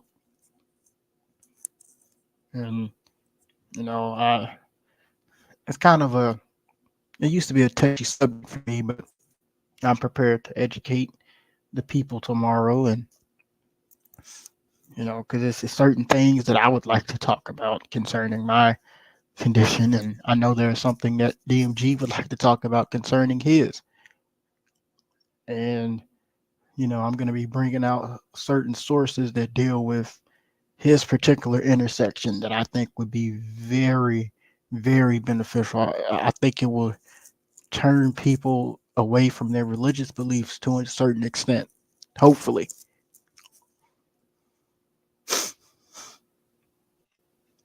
Yeah. So in trying to fix my camera, I ended up knocking everything out. So I'm back, and I appreciate you for holding it down, bro. Because I was like, oh man, I'm completely knocked out the box. So my camera and my mic had to reconfigure and all of that. So yeah, good looking out, because I couldn't even warn you or nothing. So yeah, so you talked about what we got coming up. Yep, I did. Yeah, yeah. Because it's like, go ahead. And so the thing about that is I recently had a mental what we call episodes as it pertains to my mental disorder, and it definitely you know, brought to me how you can be so normal one instant and off your square or off kilter the next minute, that people don't notice it, and because they don't notice it, they then start treating you in a normal way when they shouldn't. And the mere suggestion that they start treating you accordingly, they've normalized you so much that they start to question you about just how normal you are. Like perhaps you're not trying hard enough to fight this mental thing you got, not understanding that ain't really no fight to have. Like the fight fixed. I might wake up pissed tomorrow, or I might wake up happy tomorrow. I might wake up indifferent, or I might be so depressed that I can't move. And it ain't my choice whatsoever. But because they done normalized you so much, they giving you some kind of choice in the matter. And it's bugged out. If they could get in your shoes for 5 minutes and see how rapidly you switch within those 5 minutes, they'll never say that. They'll never say that again. So we're gonna get into it.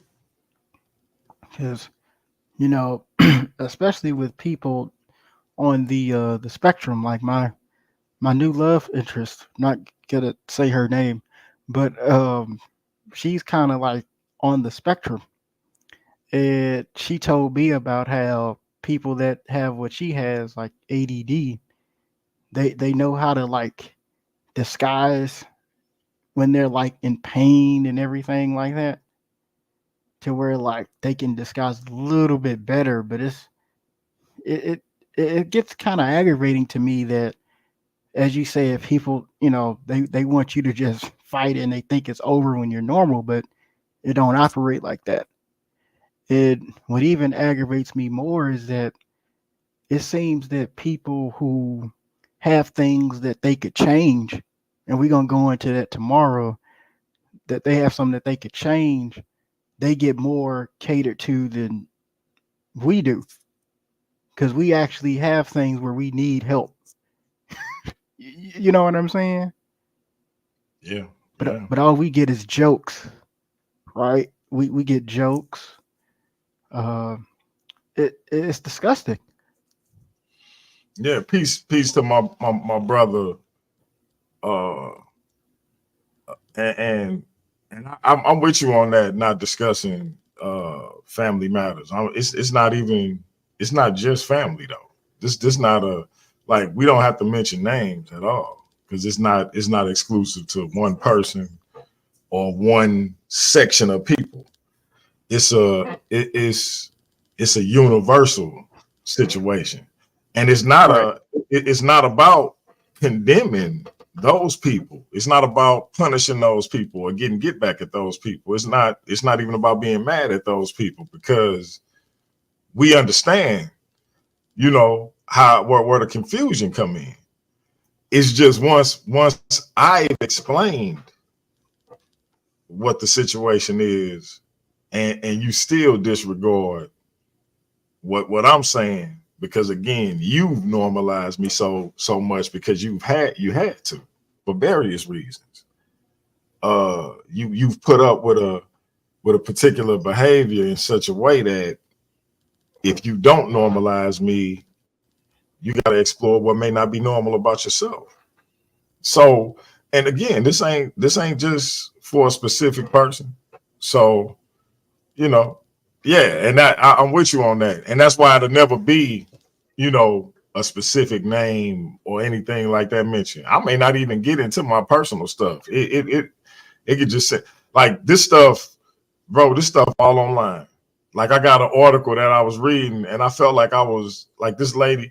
If it wouldn't have been a lady, if it would have been a brother, I probably would have like been like, "Dang, did I write this at some point and forgot about it?"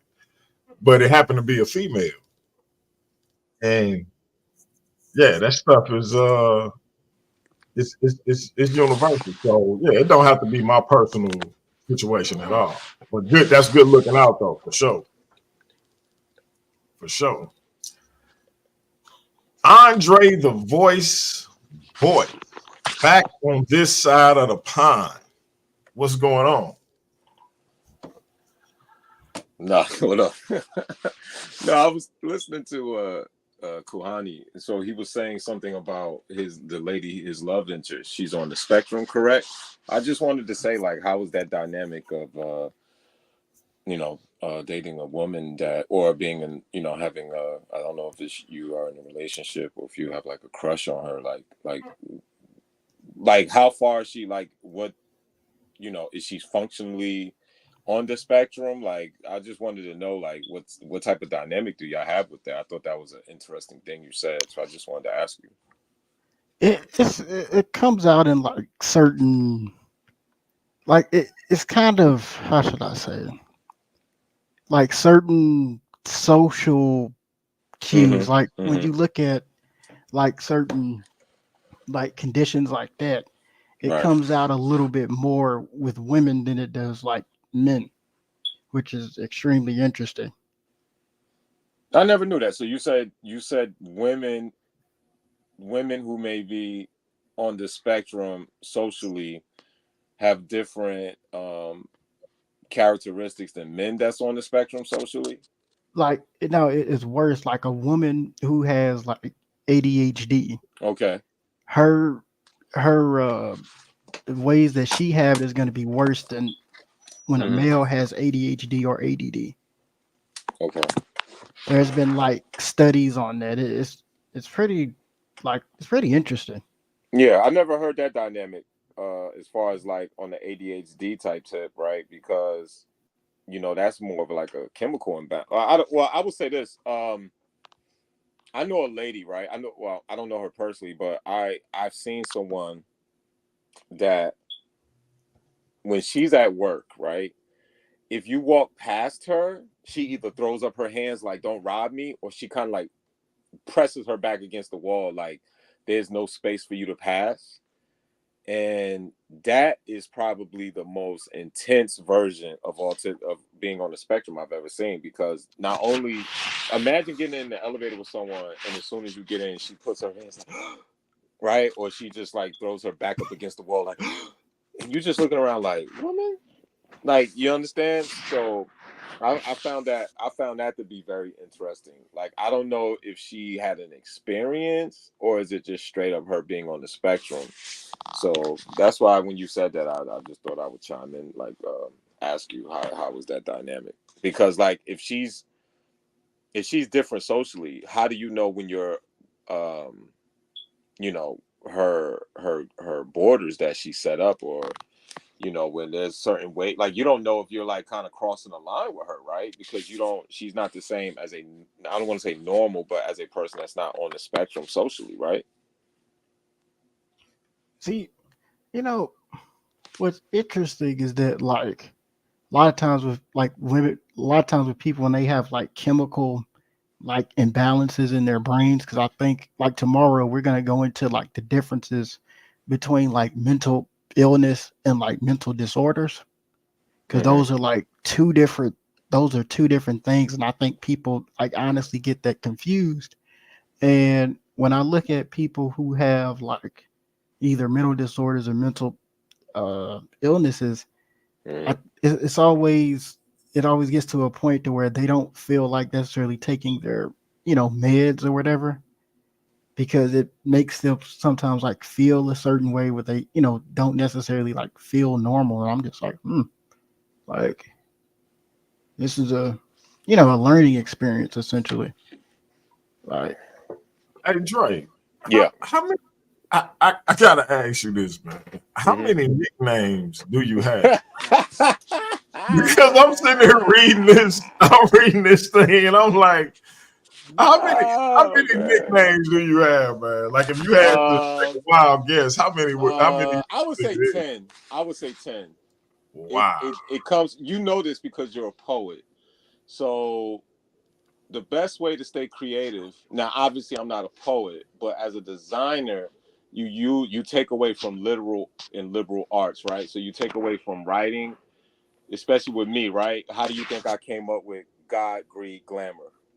Or God is good and money is better, right? Because you take away from the writing side and then you design off that. And so that's why if I'm in London, I'm Lord London Fog. If I'm traveling anywhere in the world, I'm Jermaine Baggage Claim, right? This is how you get Patrick Oh, Passport, right? Marvin Lucius King Jr. Vinny the Hate, when I'm doing my cookie, when I'm doing my R&B, when I'm doing this the voice to voice R&B thing, I'm Vinny the Heartbreak Valentine the Third, aka the Love Hater. I do it like that. You know what I'm saying? So what else? So you got Vinny the Heartbreak Valentine the Third. What else you got? It depends on what mood I'm in. So that's Jesus Shuttlesworth when I'm on my nerd shit. When I used to debate with Dr. Jesus Shuttlesworth, aka Black Jesus or Beige Jesus, right? So that's how I come up with that stuff. DMG. I kind of take away from you guys, the poets. See, wow. I'm happy that I'm not the only one that get beat up over multiple names now, because Negroes some Negroes used to look at me like I was a secret agent or something because I have multiple names on the internet. But I don't, these Negroes, Um, I just, Let me just answer this. He they says, worried how about the does wrong one stuff. effectively build a brand with multiple names of persons? It's not building a brand. What I'm telling you is that if you're designing, okay, most brands have themes per season. So a theme, right, can be anything that usually happens within that season. So in the fall, you'll notice like Ralph Lauren does a hunting motif, right? And so what you do is you create stuff around your lifestyle, and if you're good creatively as far as writing and alliteration, that's how you create schemes, right? So for example, I did a ski line, right, DMG? So we know that Right. snow is also synonymous with actual snow, but cocaine, right? So I would do stuff like snow pays. You understand? And you put it on the scale, you put the actual snow on the scale and say snow pays. It's the double entendres. So like the Bible says, the meek shall inherit the earth, is how I did the crew neck, the rich shall inherit the earth. You're just flipping words and creating concepts behind that. But I don't do a brand on multiple names. The brand is Passport because I love to travel, right? But I have offshoots of those brands or offshoots of like subsidiaries that I'm trying to work on as we speak. But nah, it's just a way of just staying creative. You don't allow yourself to become dull. You got to stay sharp. So I hope that answers your question, bro. Marcus. There it is. I was thinking about like people like what's our man Jay-Z. How many names Jay-Z got? Young Hove, he had Lucky Lefty, and that's a perfect example because Jay Hova. right, his mother's maiden name is Lucky, right, and so like his nephew got universe rest the dead. Khalik was my homie, and his name was Khalik L. Lucky. That's why Jay-Z said, "Moms left me, pops left me, still the homies call me Lucky Lefty," because his mom's maiden name was Lucky. So that was a good way. That was a nice way to play on words, right? Lucky Lefty, because he's left-handed and he's lucky. Stuff like that. Like you said, J Hove, J Peso, he used to call himself at one time, Young Hove, et cetera, et cetera, et cetera. Yeah, yeah. It's And then I think Biggie probably would have been the same way. And he may have taken that from Biggie because Biggie I think Wu-Tang was the first one to do it, right? Because you remember probably right.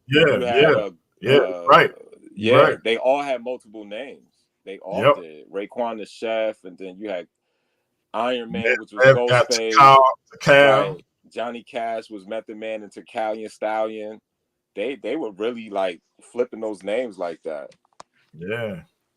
So because Biggie was Biggie Smalls, Notorious B.I.G., Frank White, the Black Frank White. Yep. The Praying Mantis. Yep. He had a bunch. So yeah, that kind of play into that old I don't know if that's Paradise Lost. You probably know this better than me. That I forget where it first appeared, but the adage that the devil got a lot of names. Hyper Sose type of thing. Yep.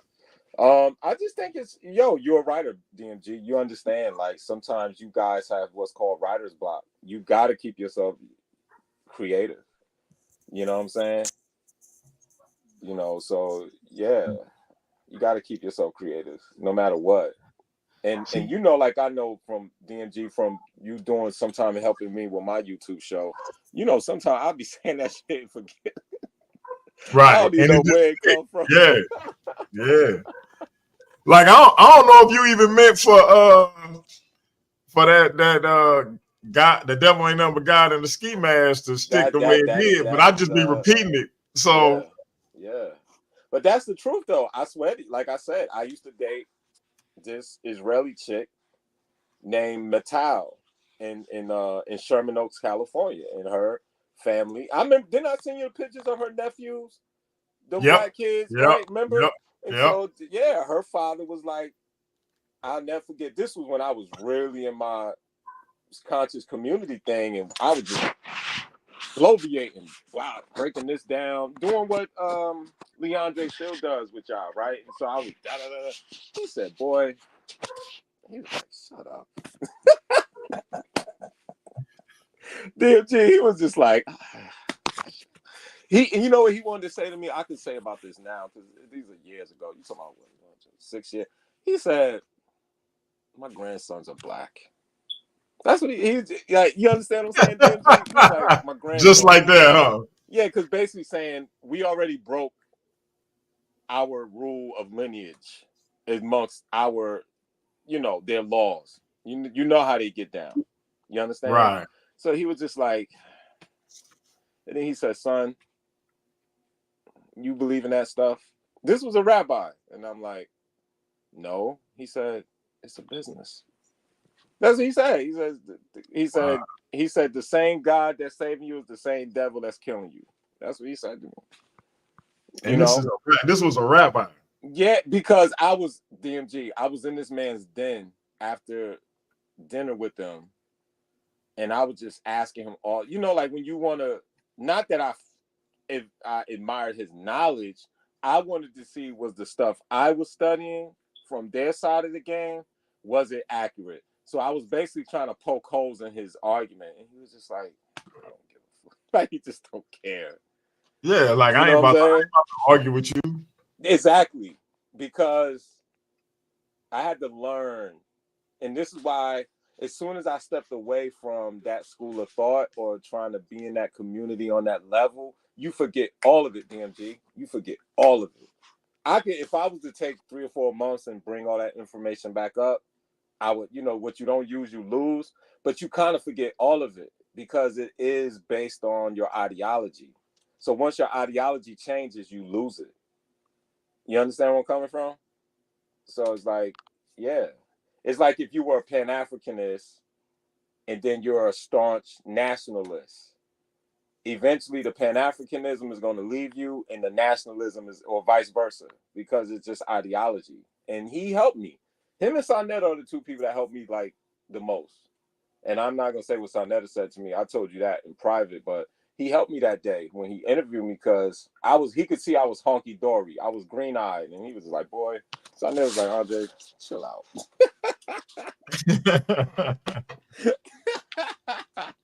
I was like, I'm gonna do this and I'm gonna do that and I'm gonna teach people. He said, boy, smile to the camera. So yeah, but that was something that stuck that I didn't think it was gonna stick, but I'm glad to see you doing your thing. Shout out to you, Kuani, as well, man. I just came to say what's up to y'all and ask about that spectrum dynamic with your love interest. That's what's up, man. That's what's up. And I miss speaking to my captain too, man. I gotta talk to the captain. I used to call Captain and laugh with him sometimes. Yeah, when you talk to him, remind him of how I beat him up every time we have a conversation. Why did he jump off? Did he have to go? I didn't get the chance to see that part. No, that wasn't live. That was just me recapping. That was the replay? Yeah. I was just recapping. Was the best show ever. That was the best show ever. Oh my God, that was the best show ever. That was the best show ever. Because then that one when y'all got into like why the Chinese people are smarter or dumber than us, and remember that? That was the same one. Yeah. Man, that was the best show ever. Lord Jesus. That was the best show ever. I love Captain, man. He stays on his ISUPK square. You are not taking him off that.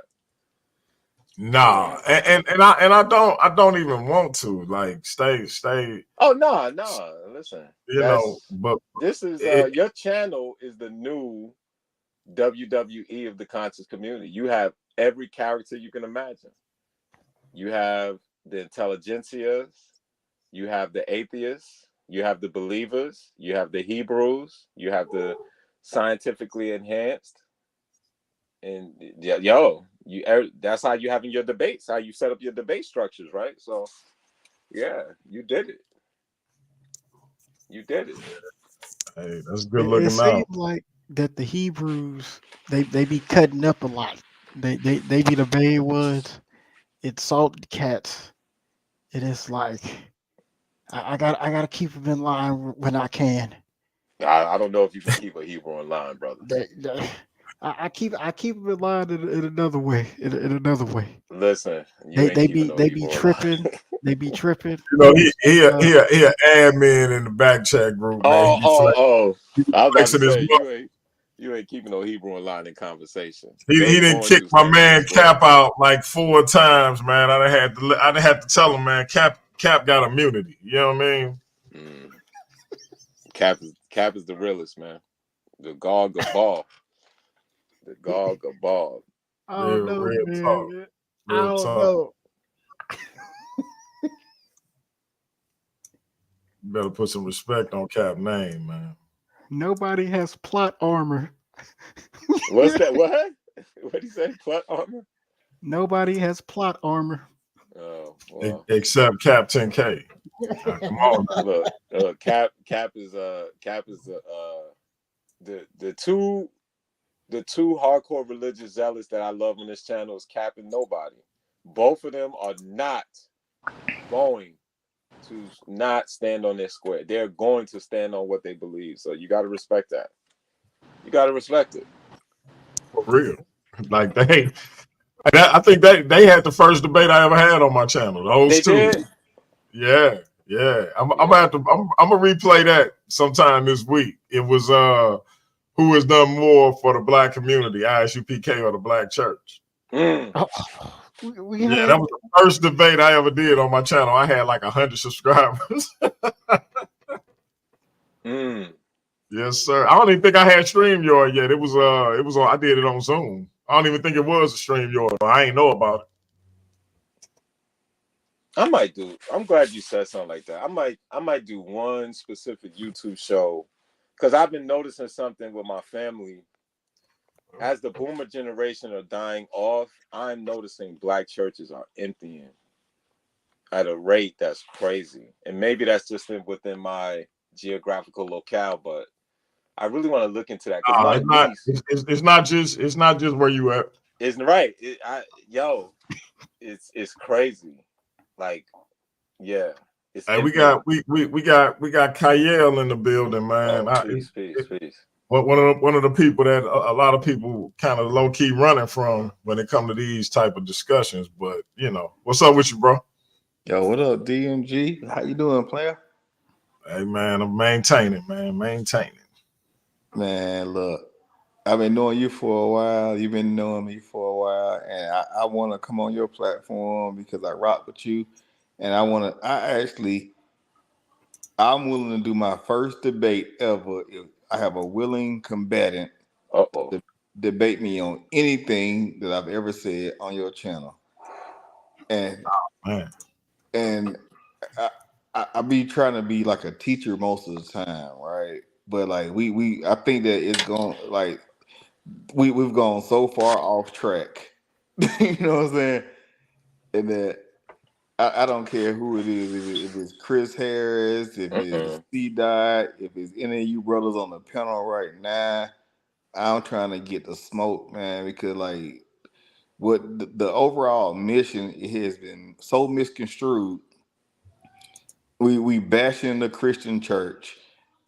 For some reason, we forget everything that the Christian church did to liberate us and to make us in the position that we are in right now. You know what I'm Man. saying? I,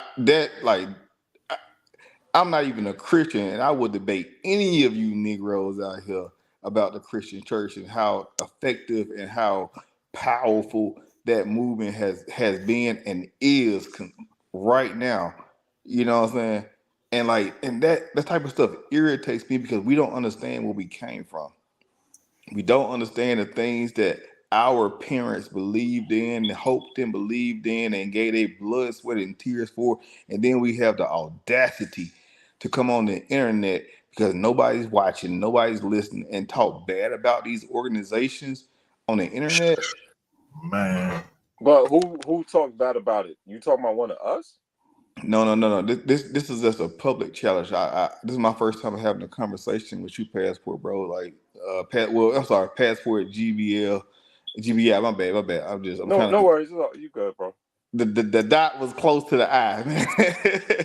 No worries. But you The know L. what I'm Don't saying. worry about it. And so, like, it's no disrespect to anybody. Like, I'm not a person that's gonna ever disrespect you. I just want to show people the facts that are behind the things that we debate constantly on the internet. And I think that we spend so much time in. Have y'all ever heard of Monday night quarterbacking? Yes. Oh, that's Yes, sir.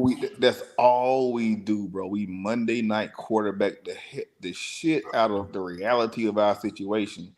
It wasn't perfect, and Man. we worked ourselves out of terrible situations, the worst of the worst situations by any means necessary. By the from the brother Malcolm, you know what I'm saying? People choose to bash him. We say that Martin Luther King did the wrong thing by marching and integrating Man. us, Talk. bro. Like what would y'all have done? You know what I'm saying? Not y'all in the channel, but like what would the people that you look around to right now as these leaders of these cults, and that's what they are, these cult leaders, what would they have done? Would they have organized through the Christian church and mobilized millions of people on the same objective and agenda and brought in allies to help us to reach our goals? No, they would not. Would they have put America on blast around the world? Put America hypocrisy on blast around the world? They don't even understand what that consists of. They have no clue, bro. These are revisionist versions of history, and now that we are free from this oppression that we feel like we under, now we looking back like, oh, they fucked that up. You wouldn't have did nothing. None of y'all. And I ain't talking about us on this panel. I'm talking about the people who are complaining about these things, bro. And this is so irritating and frustrating that we got so much to say now, but wouldn't have did nothing ourselves in those situations, bro. So whatever y'all want to do, pick a topic, send DMG the email, and give me a week and a half, and man, I'm gonna show y'all what smoke really is. Because I'm so irritated by this narrative that's being pushed, man. Man. My mama's a Christian. You know what I'm saying? I think most of everyone's mother who talk against the Christian church is still a Christian. Absolutely. That's what I'm saying. So like, if you ain't finna tell your mama this to her face, don't tell nobody on the internet this stuff, bro. Don't have that hostility for a person on the internet that you don't know, that you never seen before, that you can't say to your own flesh and blood mama, and you won't tell her, and you will tell somebody else on the internet, and for what? No, I agree with Organize, that man. part. Have conversation. I agree with that part because at the end of the day, what did that do? You take your mother away from the Bible, especially my mother, who was really, that's why I was MIA for a minute outside of traveling. You know, my mom was sick, but you take her out of the Bible. My father died 6 years ago. She doesn't have her husband. You know what she does all day, Kyle? She watched the Swagger channel. And you know what I do if I'm there next to her? I watch it with her. It doesn't bother me. If that's Yeah. what's going to make, look, just like you was once a Hebrew, if I'm not mistaken. Listen, people are going to find solace and peace in different vehicles and mediums. That's what it is, right? So trying to take it away from them you're never going to, especially most Hebrews and most Christians, that stuff, once it's embedded in you, if it gives you some type of peace or infrastructure within you, you're going to stay there. Yeah. There's a thing called the law of extremes, where most drug dealers on the block, like DMG or dudes who know street dudes that went Christian, right? You hear a lot of similar stories. I was hustling and they shot up the block, and no bullets hit me. And it was a pattern around me, right? And that must have been God. Or just like you hear about the person that was drowning, and they say they was drowning, they just felt like a hand come and lift them up, and it was God, right? But then just like the person that believed in God or believed in their religion so much, but then something catastrophic happens and it takes them away, right? So, but I'm with you. You talking about from slavery through Jim Crow, through, you know, redistribution. The church is kind of like where we learn how to read, and we made hymns to try to get off the plantation. You know, I think now it's been diluted a little bit, but they still have pantries. And for some people, it still provides some type of haven of hope. Now, is hope dangerous as well as positive? Absolutely. But I feel like I'm not going to, you know, chastise it and just say, well, do away with it. Can it be a whole lot better? Like from when I was, because I was born and raised in the church. We used to go 11 o'clock Sunday and then leave till 12 o'clock Tuesday. So I know what the church was in its height. But I also know what it is now in a lot of instances, right? Where you see like your peers kind of leave it and you just like, yo, you was a minister. Yeah, man. All right, they ain't doing nothing. So it's a double-edged sword, but I definitely understand what Kyle is saying though. In reference nah, but you like let me just build with you for a second, like, because I think I wouldn't be wrong to say that most of us were raised in that church, right? Absolutely. You know what I'm saying? And so like what church is for a lot of people that kind of step away from it, it is the training wheels for morality. These are the things that teach you how to understand and respect your elders. These are the things that teach you patience. These are the avenues of things that teach you how to be the man or woman that you are right now today. And just because you maintain that and you want to take a step away because you feel like you can operate outside of that church, it doesn't mean that church or those training wheels were a bad thing, because those things kept you upright. Those things kept you from doing the things that you weren't supposed to do. So if a person wants to make sure they have a perfect flight or a perfect trip around the block on a bicycle by maintaining their relationship, or if they even want to bring their families into the church to instill those same values in their kids, that doesn't mean that they're wrong. It does, because let's be real. Have y'all ever been to a white church? Absolutely.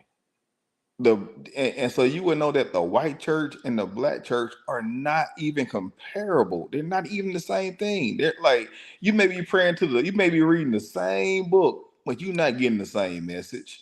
You're not getting the same things out of that white church. I've been to a white church one time. I was like, man, what in the hell is going on in here? I didn't get it. Cultural differences. Yeah, it's cultural differences that's there. And the black church gives black people what black people need in the Americas to survive in this society. And it mobilizes us on a lot of issues to make sure that the community has a backing for its social political stance. Now, if now I could get it now. And now if you are a multi-millionaire and going to a church that's mostly voting Democratic and you're Republican, now that's another issue. You know what I'm saying? But like if you talking about the ills that are within Black people as a society, as a collective, the Black church is the only way that I can see.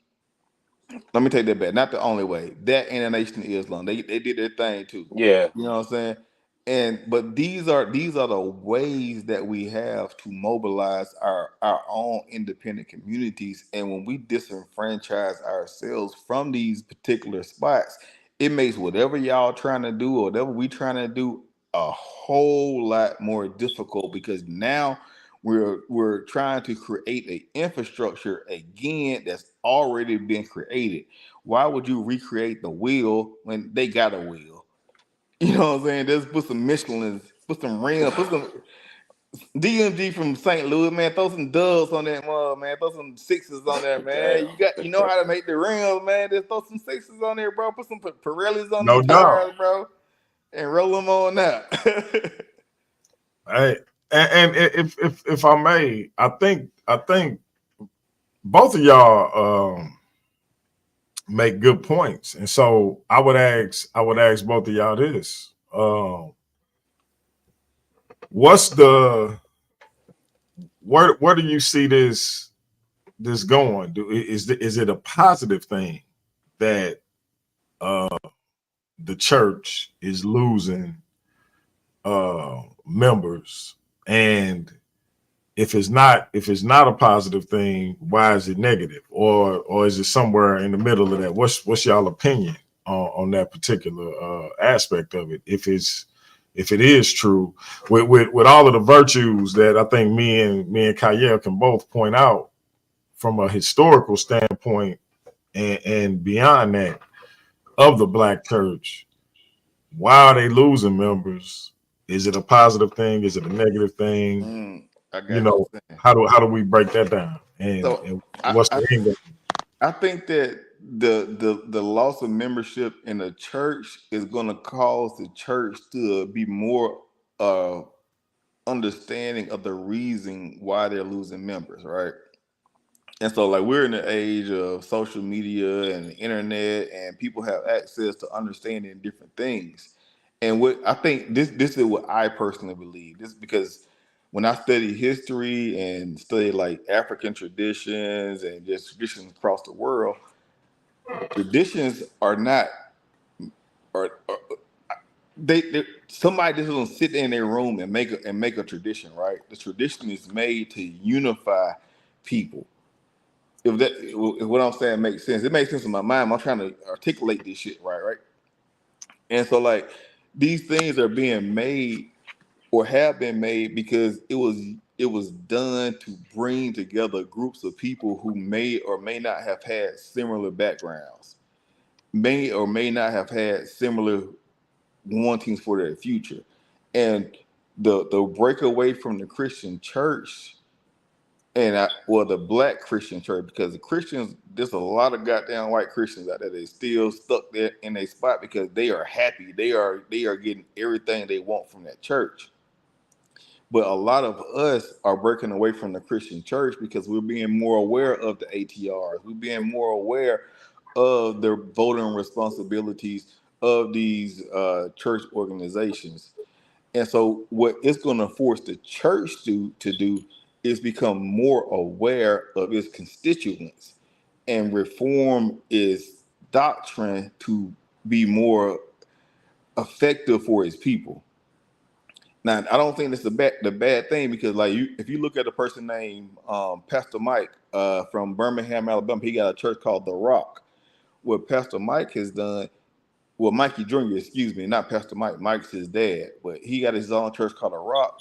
And he actually integrates ATRs into the church, and he has the biggest church in Birmingham in that surrounding area by far, because what he actually understands is that people are becoming aware of other spiritual traditions, and he's integrating those spiritual traditions into his teachings, that's giving him a lot of it's giving him a lot of flack from different communities, but he's reforming the same way you got the Quakers, same way you got the African Methodists, you got the Baptists, you got different denominations or things that promise a Messiah that's coming.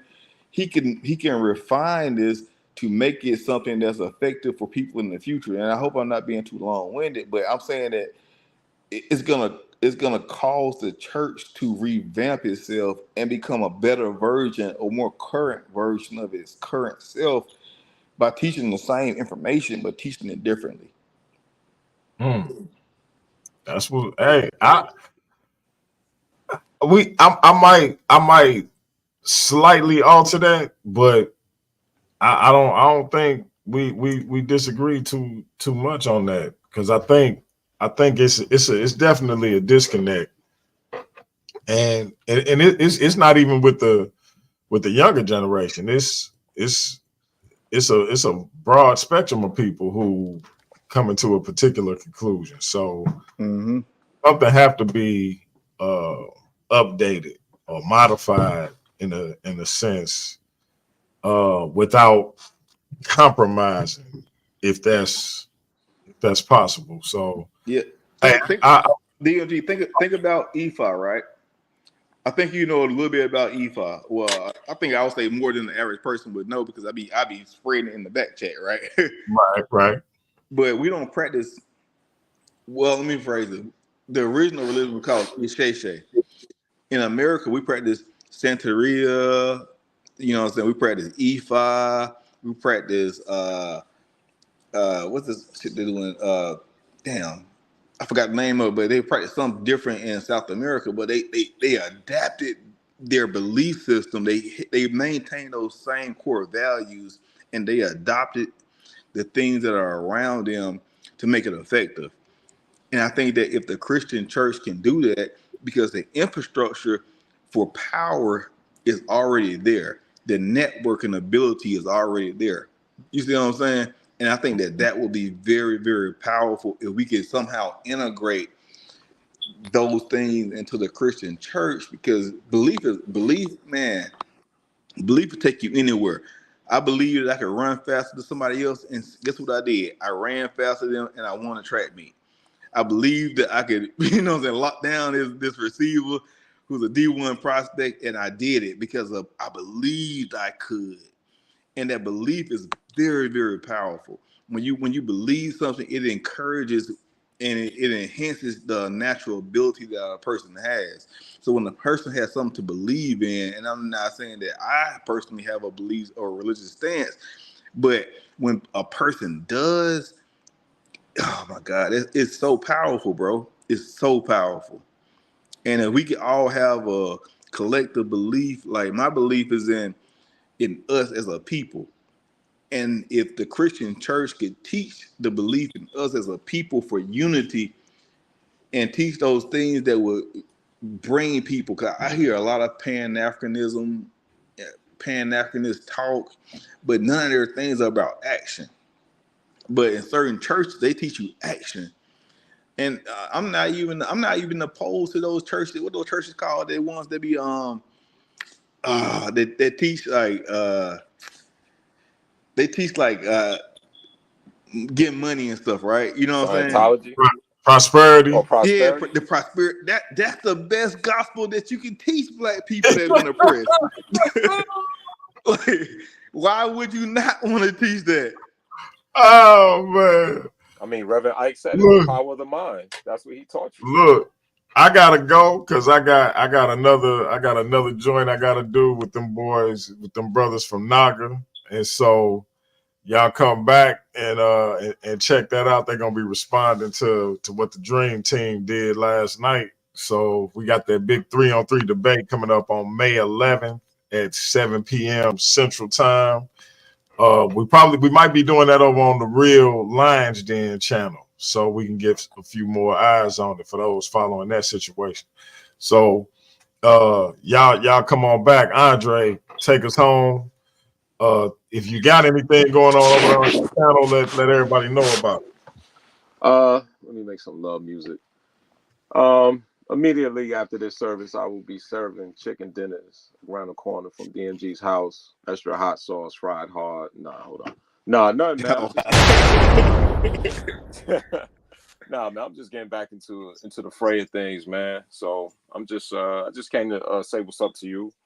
Nice little short little bill with Kyle. For the most part, I agree with everything he's saying, and I just want to say, yo, keep doing what y'all doing, man. You know, I always support you, DMG. I know sometimes I fall out the mix because I be trying to get to this bread, but man, listen, keep doing what y'all doing, man. We have to find our way. We at the bottom of the bottom in this country. We got to bring ourselves back up. So whatever it's going to take for us to do it, let's do it. Like Kyle say, he believes in his people, and I believe the same, man. You know, we just need, you know, the one thing I will say is faith without works is dead, and that's why a lot of stuff, we have all the faith, but we have to put the action behind it to show that we do. So it's one thing to believe in us, and it's another thing to actually move it accordingly. So that's all I'm gonna say, man. I'm out. Thank you for letting me talk to y'all for a second. That's what's up. That's what's up. All right, y'all come on back maybe in about 20 minutes, 30 minutes at the most. I'm gonna be back with them brothers from Naga responding to everything the Dream Team said last night. Kyle, I appreciate it, bro. Hey, no doubt, man. You know I love you, man. You know what I'm saying? Like I love what you're doing, bro. I love the energy you put behind it. And from a real one to another real one, man, I see you, bro. Like you doing what you're supposed to do. You bring together all the people, and you put them, and you don't have like arguments. You have discussions on your platform, and that's a different level of being mature, bro. And I appreciate that. Every time you go live, I'm on here, bro. I mean, I pop on the panels and stuff like that, but you're not unseen. I say that, man. Keep doing what you're doing, fam. I appreciate it, bro. So I appreciate that. All right, family. We'll be back at it in a minute.